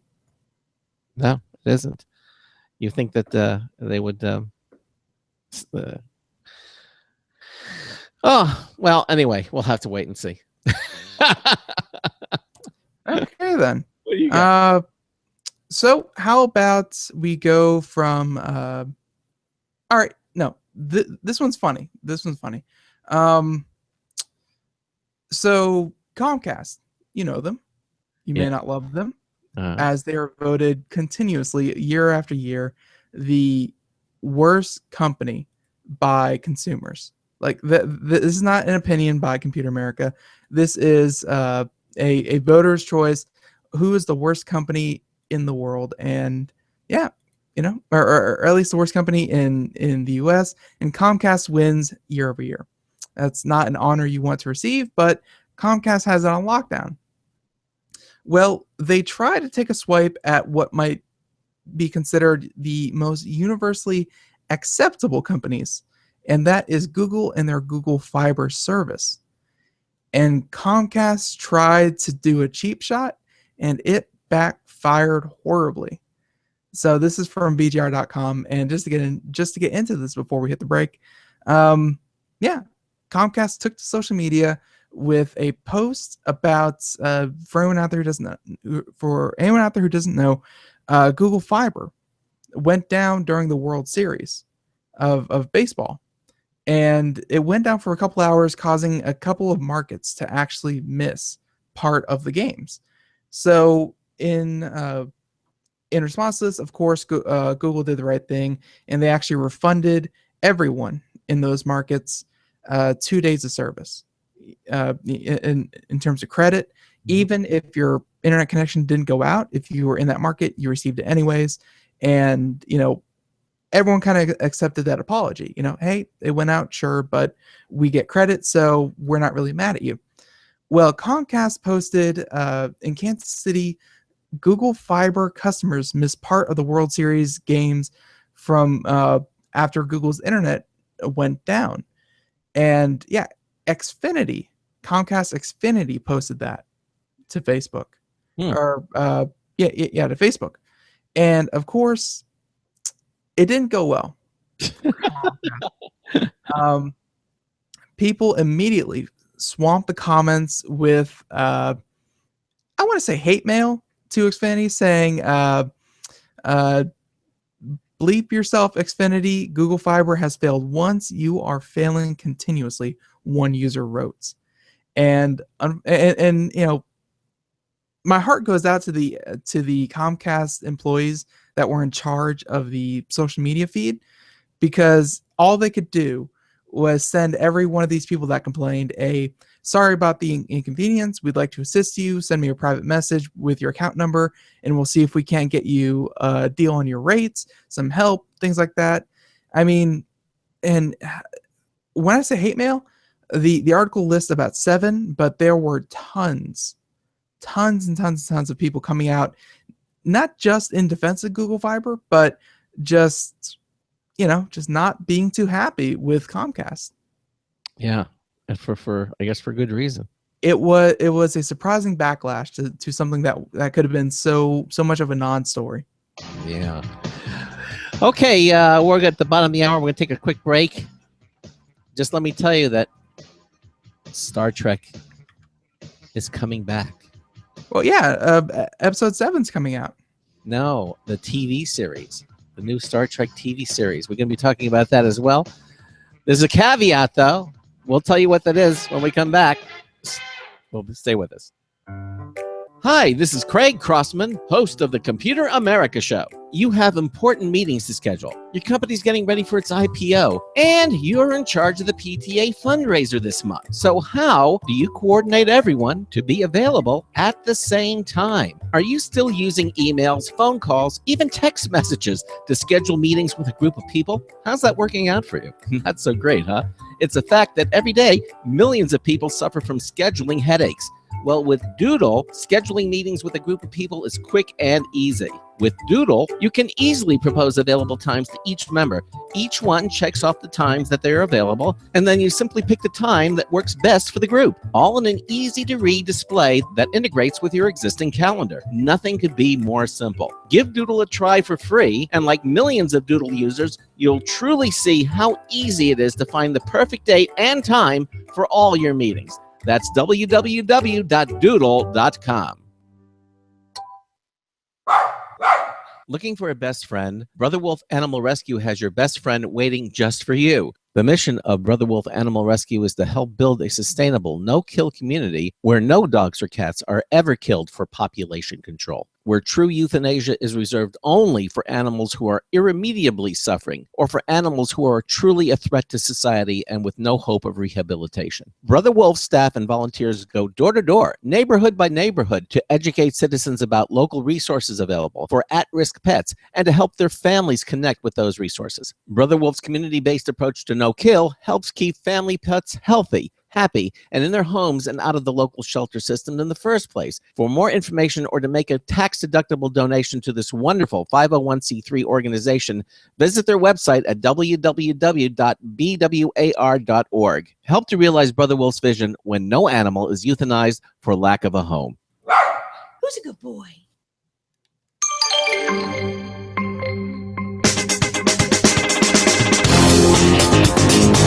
Bob Hope said they had a candidate for every voter. Oh, hi, Marty Winston with a News Tips Bulletin Review. This time, glider gloves. We've seen touchscreen gloves before. We've had nice warm gloves before. We've had thin and nimble gloves before. And we've had slip-to-turn gloves before. But some crafty Canadians found a way to get all that into a single design. Glider gloves sent an urban-style pair that uses a conductive yarn in a warm but thin layered construction with little rubbery hexagon patterns between the knuckles, on your finger, and around the palm. As cool as accurate touch control can be, it's not useful if your gloves are so slippery that you keep dropping your phone. These aren't. Bottom line, we have to hand it to Glider Gloves for parlaying a good grip, warmth, and thinness that doesn't bulk out your fingertip so you don't lose touch with your touchscreen.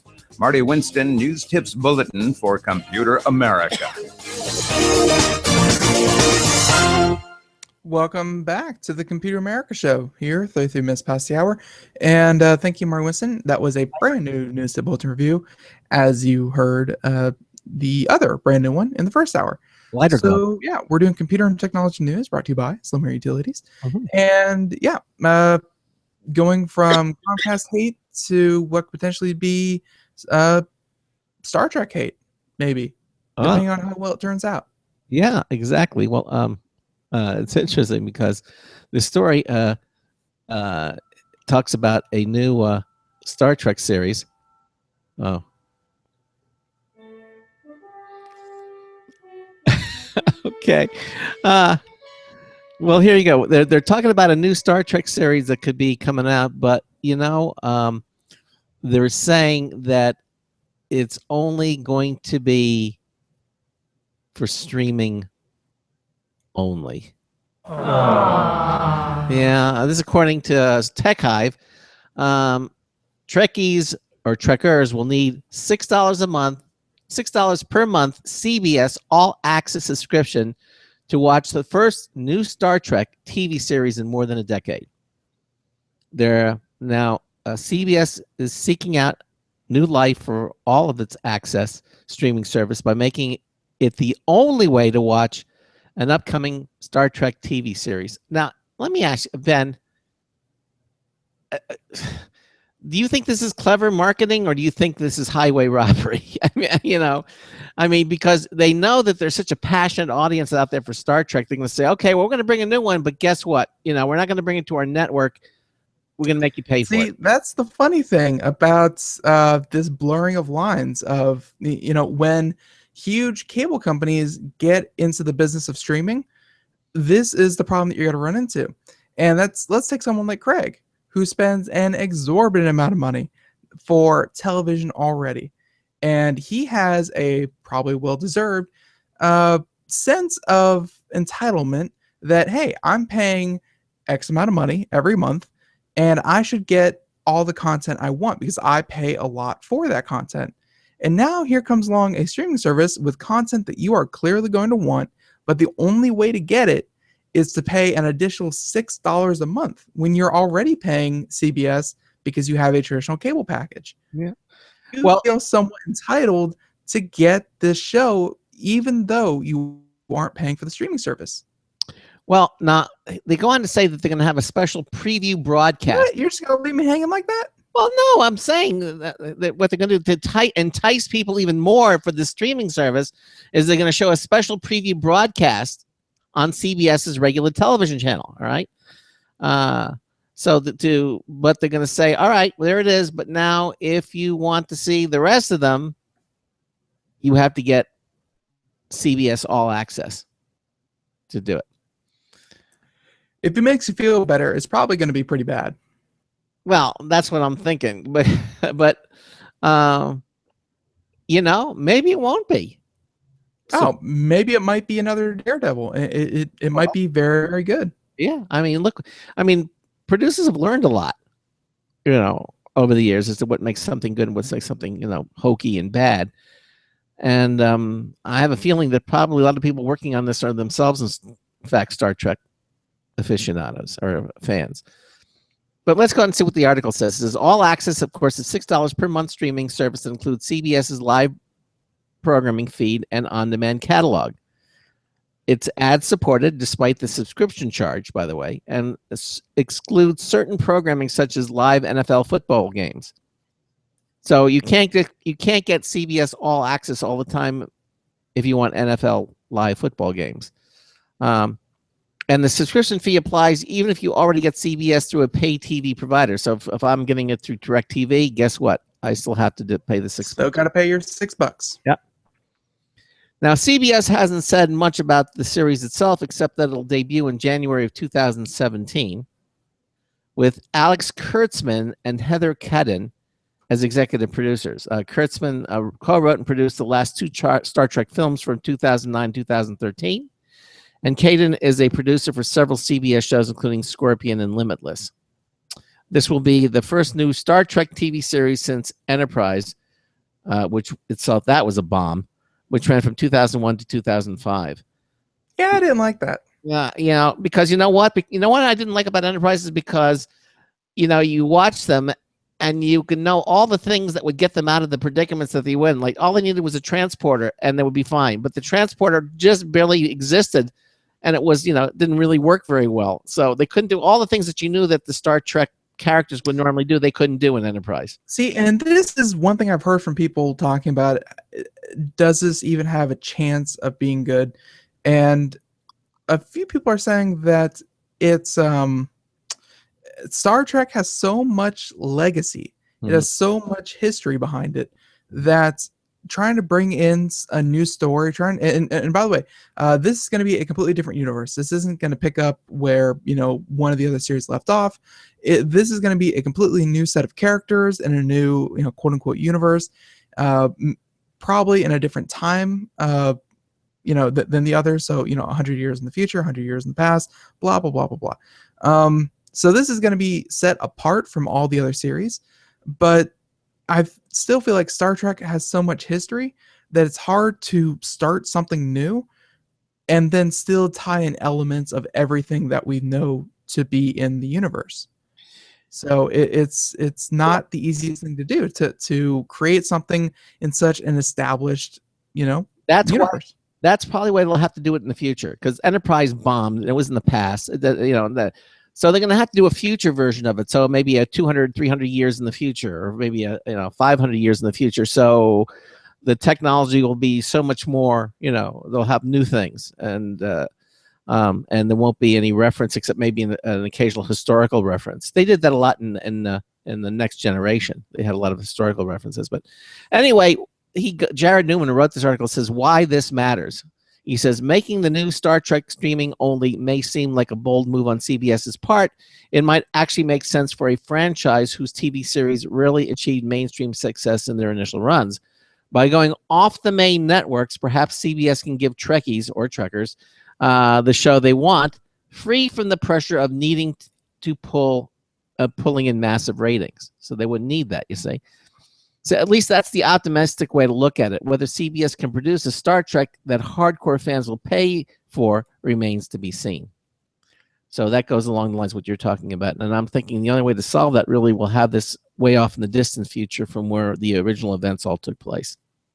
Yep. So it's could be good, could be bad. If you enjoyed the last two Star Trek movies, not even the television series, the last two movies, then they have, of course, the co-writer and producer of those working on the new series. So obviously it's not their first step into directing a Star Trek or a Star Trek genre.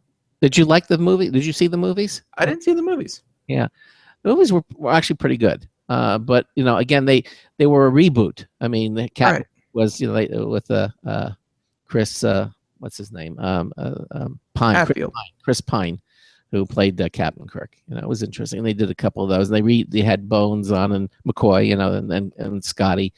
But that's not what I personally am really interested in. Like, I don't want a movie rehashing what has been told. I want something new, something that has new characters and new storyline. Honestly, I want to see the Borg. I want to see the Borg. And perhaps a storyline completely revolving around the Borg and how they assimilate a new society every show.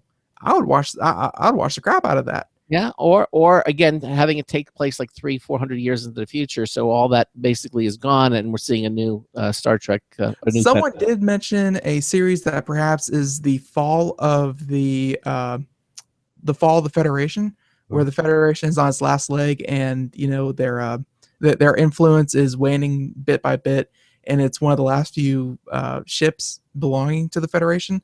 So it's kind of like not really dystopian, but um, you know, people like more empires are starting to rise, and so it's still elements of Star Trek because you still have the Federation, but the Federation is not all knowing, all encompassing. It's just trying to make it. There are ways that they can take this, but again, they have a lot of history that they need to sort out. maybe the Klingon Empire and all that stuff too. Who knows? Yeah. Okay. It's open to interpretation. Yes, it is. Yes, it is. All right. So this next story is okay. We're going to use the term that, hey, it's been done before, and and I forgot about this. A little out there. Okay. The KKK. Yeah. Not the most cheeriest of topics, I'll admit. Their fashion sense pretty deplorable, but they recently made the news in that Anonymous, we've talked about them before, they've done a couple different things. They're allegedly going to be leaking about 1,000 different contact details of suspected Ku Klux Klan members to the public. So they hacked into a website that was used by the Ku Klux Klan, and they gathered all the information that they possibly could, and they have a lot more than this 1,000 that they were leaking in the first push. But allegedly, they are allegedly only the people that are members of the organization, only their contact information would be scoured. So then you can go online and you can search through this.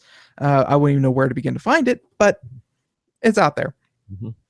And I'm sure and this is going to lead to a couple of problems in that, really there's no defending an organization like the KKK.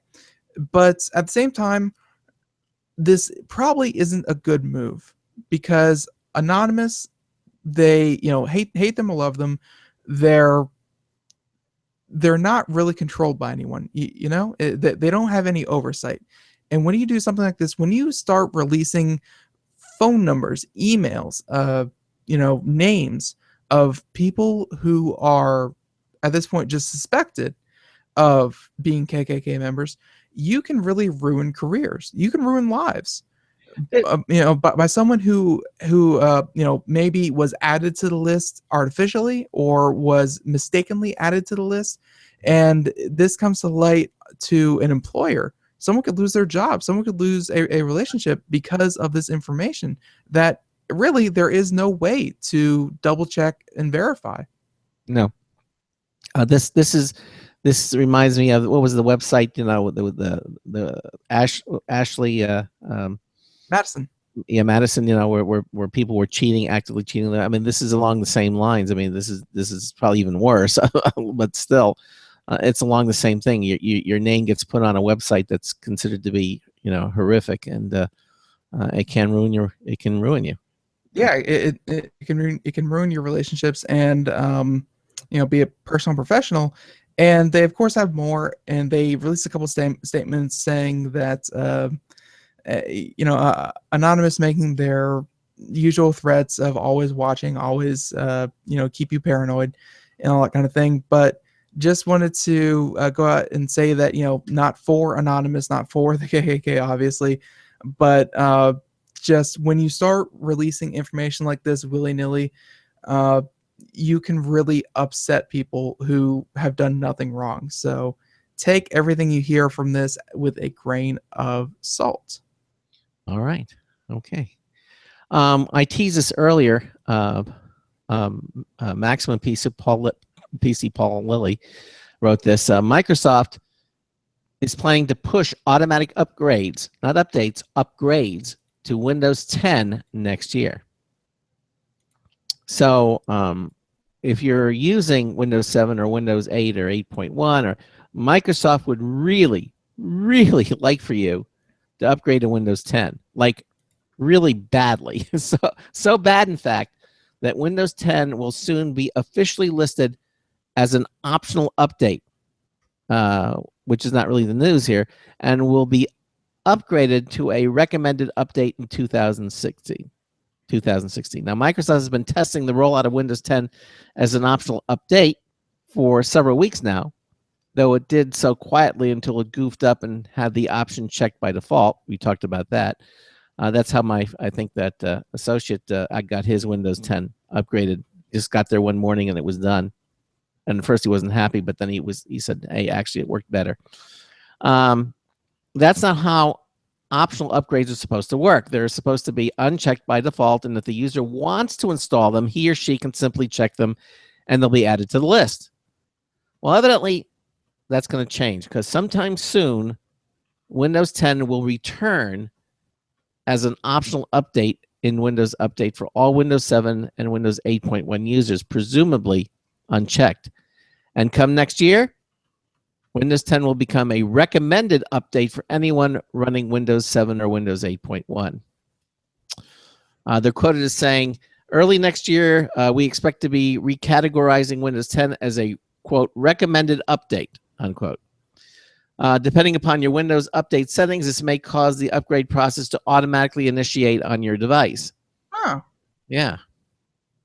Microsoft explains in a blog post, before the upgrade changes the OS of your device, you will be clearly prompted to choose whether or not to continue. And of course, if you choose to upgrade, which is Microsoft's recommendation, then you will have 31 days to roll back your previous Windows version if you don't love it, unquote. Well, so you're not burning a bridge if they give you a way to roll back. So you could try it and see if you like it, and then if it doesn't work or whatever. I mean, the gentleman whom I'm referring to worked for a technology company, and their software is really, really low-level, convoluted stuff. And if there was going to be a problem, there would be. He said all of their applications, all of their utilities worked perfectly in Windows 10. Like, we run a computer talk show. Yeah. It's we talk about technology all the time. We read the articles, we go through all the stories, and or at least I can say for myself, I have yet to really find that article, that story of, let's say Quicken, or let's say iTunes, or let's say, some widely used piece of software is not compatible. Like, I haven't seen it. Microsoft did a very, very good job They of did. making sure that most everything they use is widely supported. Yeah. Without having to go through the drivers and all that stuff, it works extremely well. Now, the change in classification that we're talking about here is going to result in a lot of automatic upgrades, as many Windows users have had their PCs configured to install recommended updates. As it stands right now, Windows 10 is installed in more than 110 million devices, so it can't all be bad, folks. Microsoft also said it's updating its media creation tool that's used to create Windows 10 DVD ISOs and USB keys. That's nice. That's nice. It's working to create a single image capable of upgrading to any 32-bit or 64-bit home or pro device. That's nice. So that's the story. I could see that actually getting pretty annoying after, I'd say, about 6 months, because if you're dead set on not upgrading to Windows 10, don't forget that this upgrade path that they're offering you, if you're running anything past Windows 7, and you can upgrade to Windows 10 for free, after about another 6 months, that promotion offers, this whole Windows 10 is free is a promotion. Give it about another 6 months after this goes into effect, where upgrade to Windows 10 is a recommended update to your system. You are going to have to pay for Windows 10.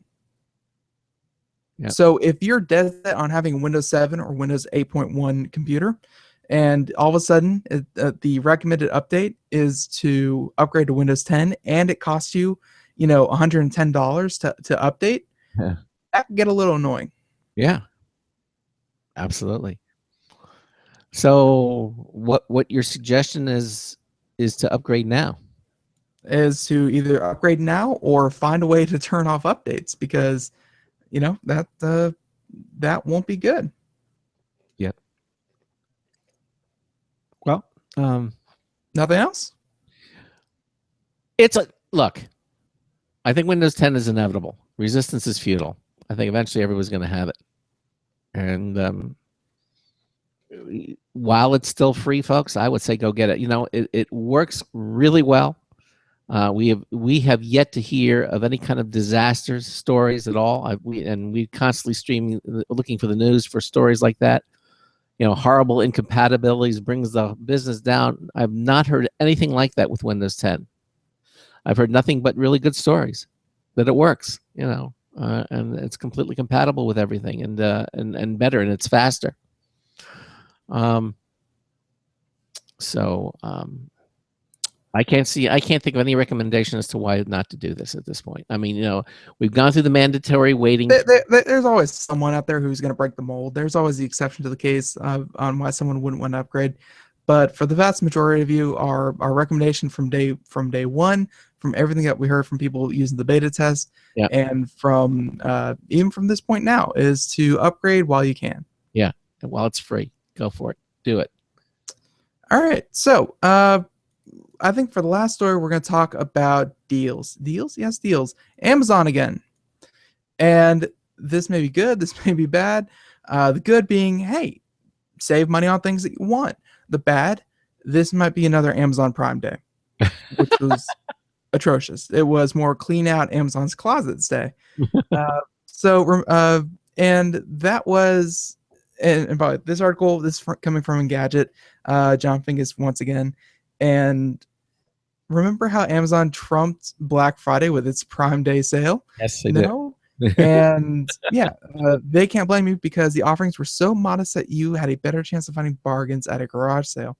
Because if you don't recall, many things that were on sale were like clothing and pens and accessories and cases and things that really you pick up on a whim at a mall. Like you don't really go to Amazon to shop for those things. And things that people were looking for, because they trumped it up as better than Black Friday. But Black Friday, people go out and they buy electronics, they buy beds, they buy big ticket items that are severely reduced and have deals. So they're going to try it again, but this time instead of a day, they're going to try a season. So launching the Black Friday deals page that will offer discounts from today until December 22nd. So that's an attempt to spread one day of frenetic shopping across 7 weeks. So of course, Amazon Prime members will get the first crack. So there are some good deals to be had so far, such as 30% off a 55-inch Sony 4K TV bundle, and $20 off off Metal Gear Solid 5, which, by the way, was a very good game. All right. So, however, it's hard not to see this as diluting the whole concept of Black Friday. So at this point, it's typical holiday season discounting under a different name. It doesn't have the same level of urgency that you get with a day or even a week of special discounts. Because we always talk about Black Friday being sooner and sooner.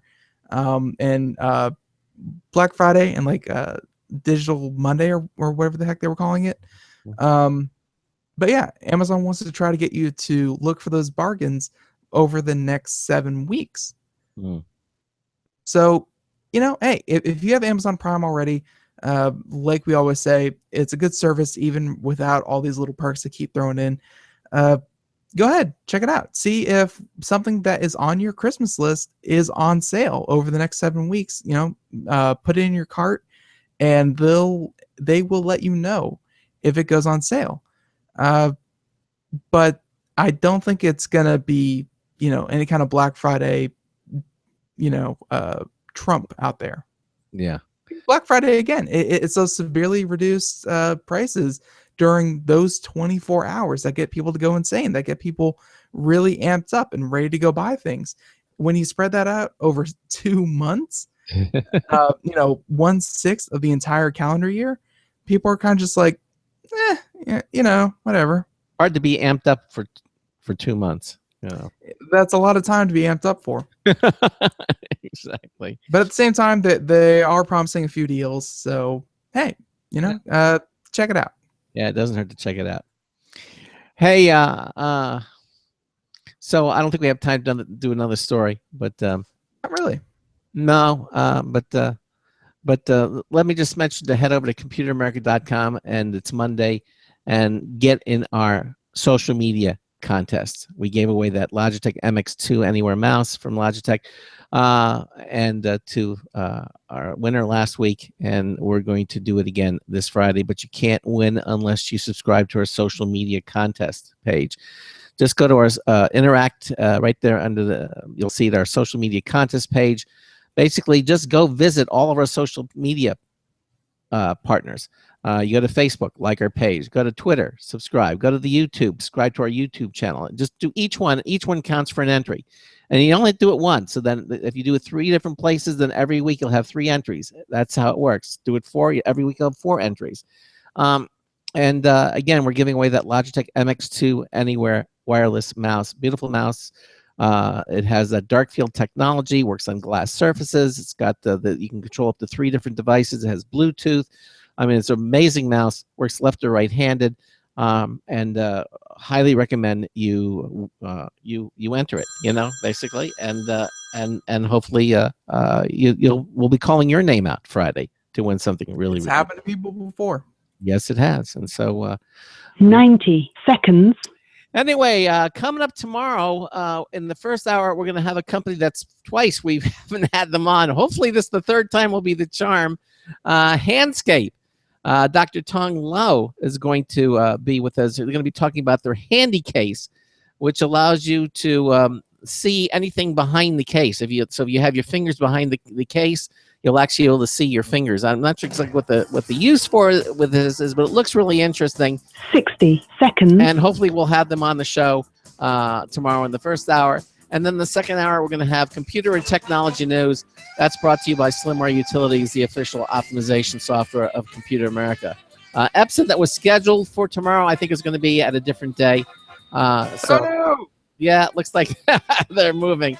So we'll have computer and technology news in the first hour, and then Handscape in the second hour. Again, thanks to Kevin McCarthy, who was on the first hour from McCarthy Music, talking about their illuminating piano. And Ben and I will see you here, same time, 3 to 5 p.m.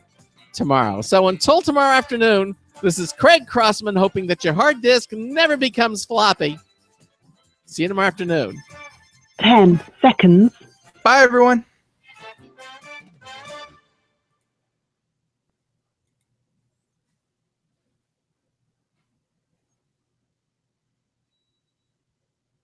Thank you for using Blog Talk Radio. Goodbye. Okay, everybody, again, thanks for watching. And Ben and I will see you tomorrow afternoon. Have a good one, and we'll see you then. Bye-bye. Bye.